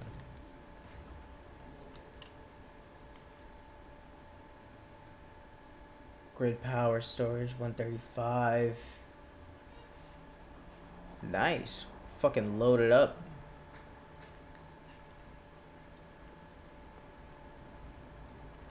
Wait, did I collect that shit down there? Yeah. We're checking the power outputs and collecting resources.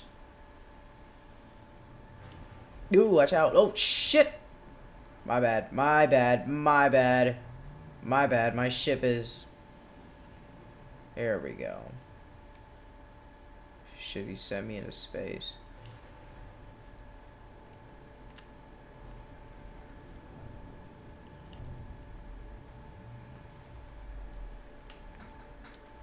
I'm gonna be unstoppable.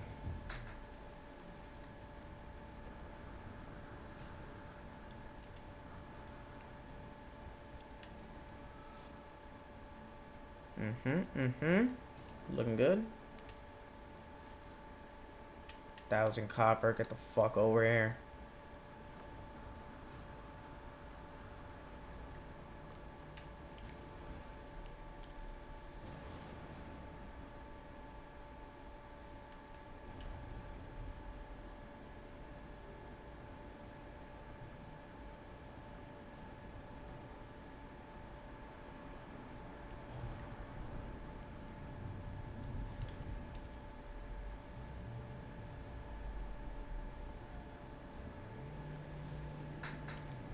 And I have a citizen request. Oh, fuck, I forgot to do that.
Phosphorus density 65%. Okay, so it's not losing density.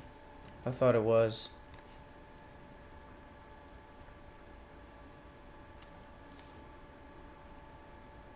Do I have all these connected? Oh, I do.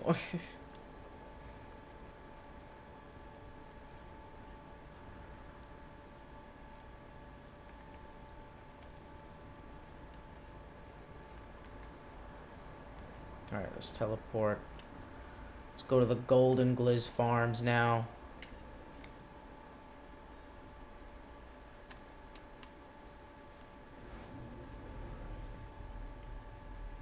Alright, I don't have to check the power. I'm just gonna check the resource. The power's good. Plenty of battery, plenty of solar panels. I guess I should put down more batteries just in case in the future. Nah, that's fine.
Bro, why did you land over here?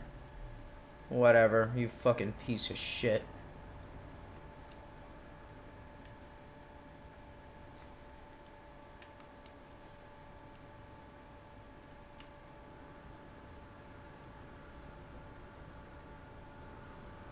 I got a whole fucking line of silos, Jesus. Nice.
I already took all the silver.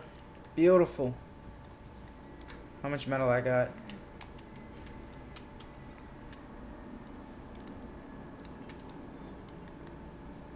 Starship, god damn, I got so much shit. Got shit up the ass. God damn, boy.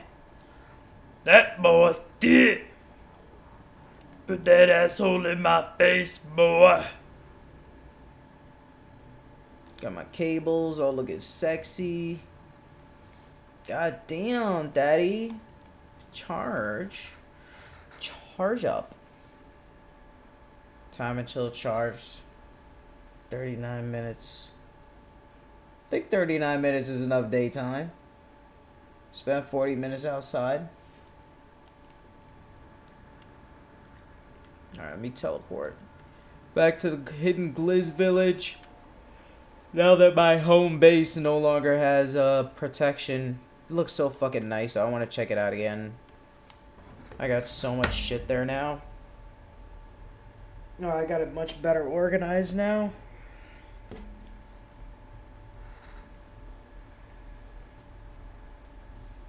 No.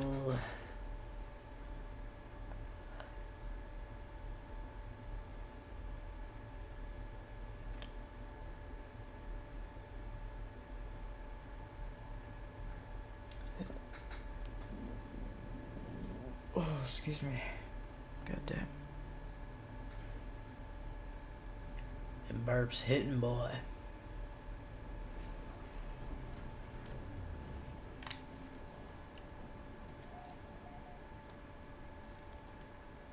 Yes, home. Home sweet home. Hazard protection. Yep, there we go.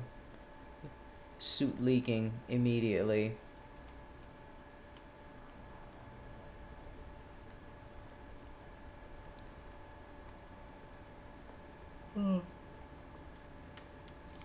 Can't wait to see these bad boys in action. Damn.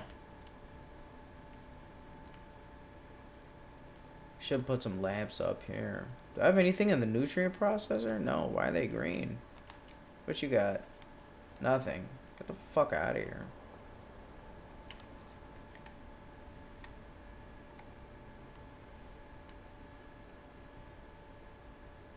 Guess I could start putting some lights up.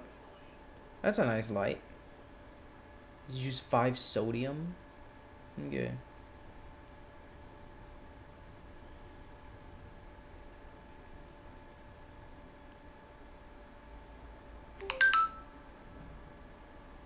Why the fuck is my screen waving?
I got a bunch of red light, green light.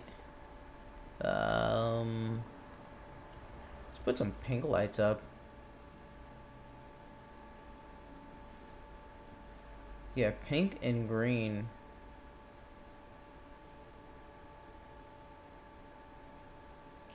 Some red over here.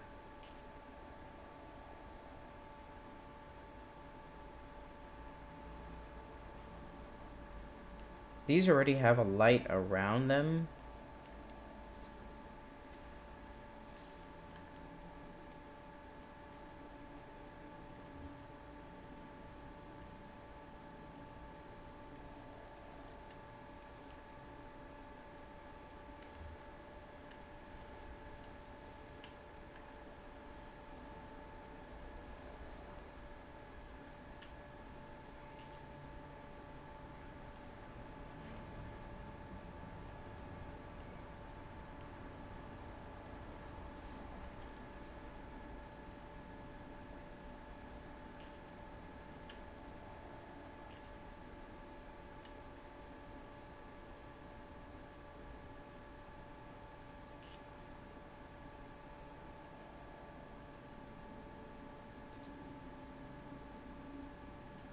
pink light.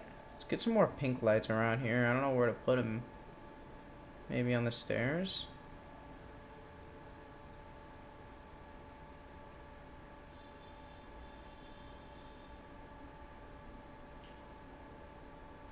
That could be nice.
Oh, nice. If only I had a hazard control unit. Would have been real fucking nice.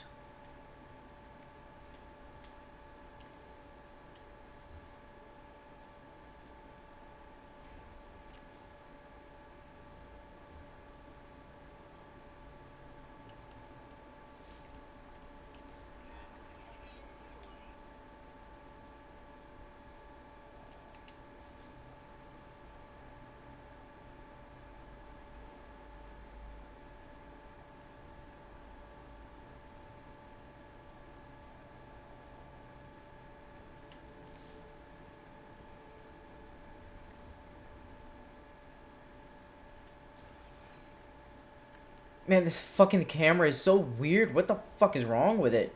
It's fucking swaying around like it's drunk. There we go.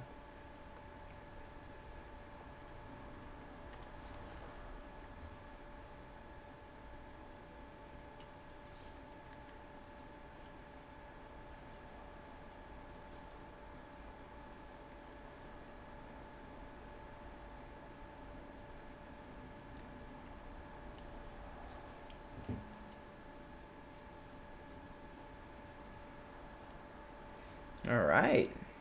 Everything's all good. Can't wait to see it at night. Probably put some lights out here too. Let's get some pink around this bitch.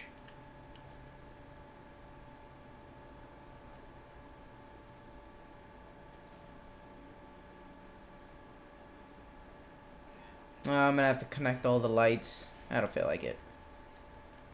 I wish there was some kind of like automatic. Maybe I just didn't learn the salvage yet.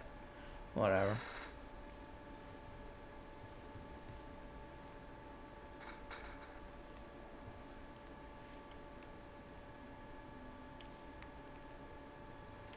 Alright, nice base. Except I'm fucking dying inside it.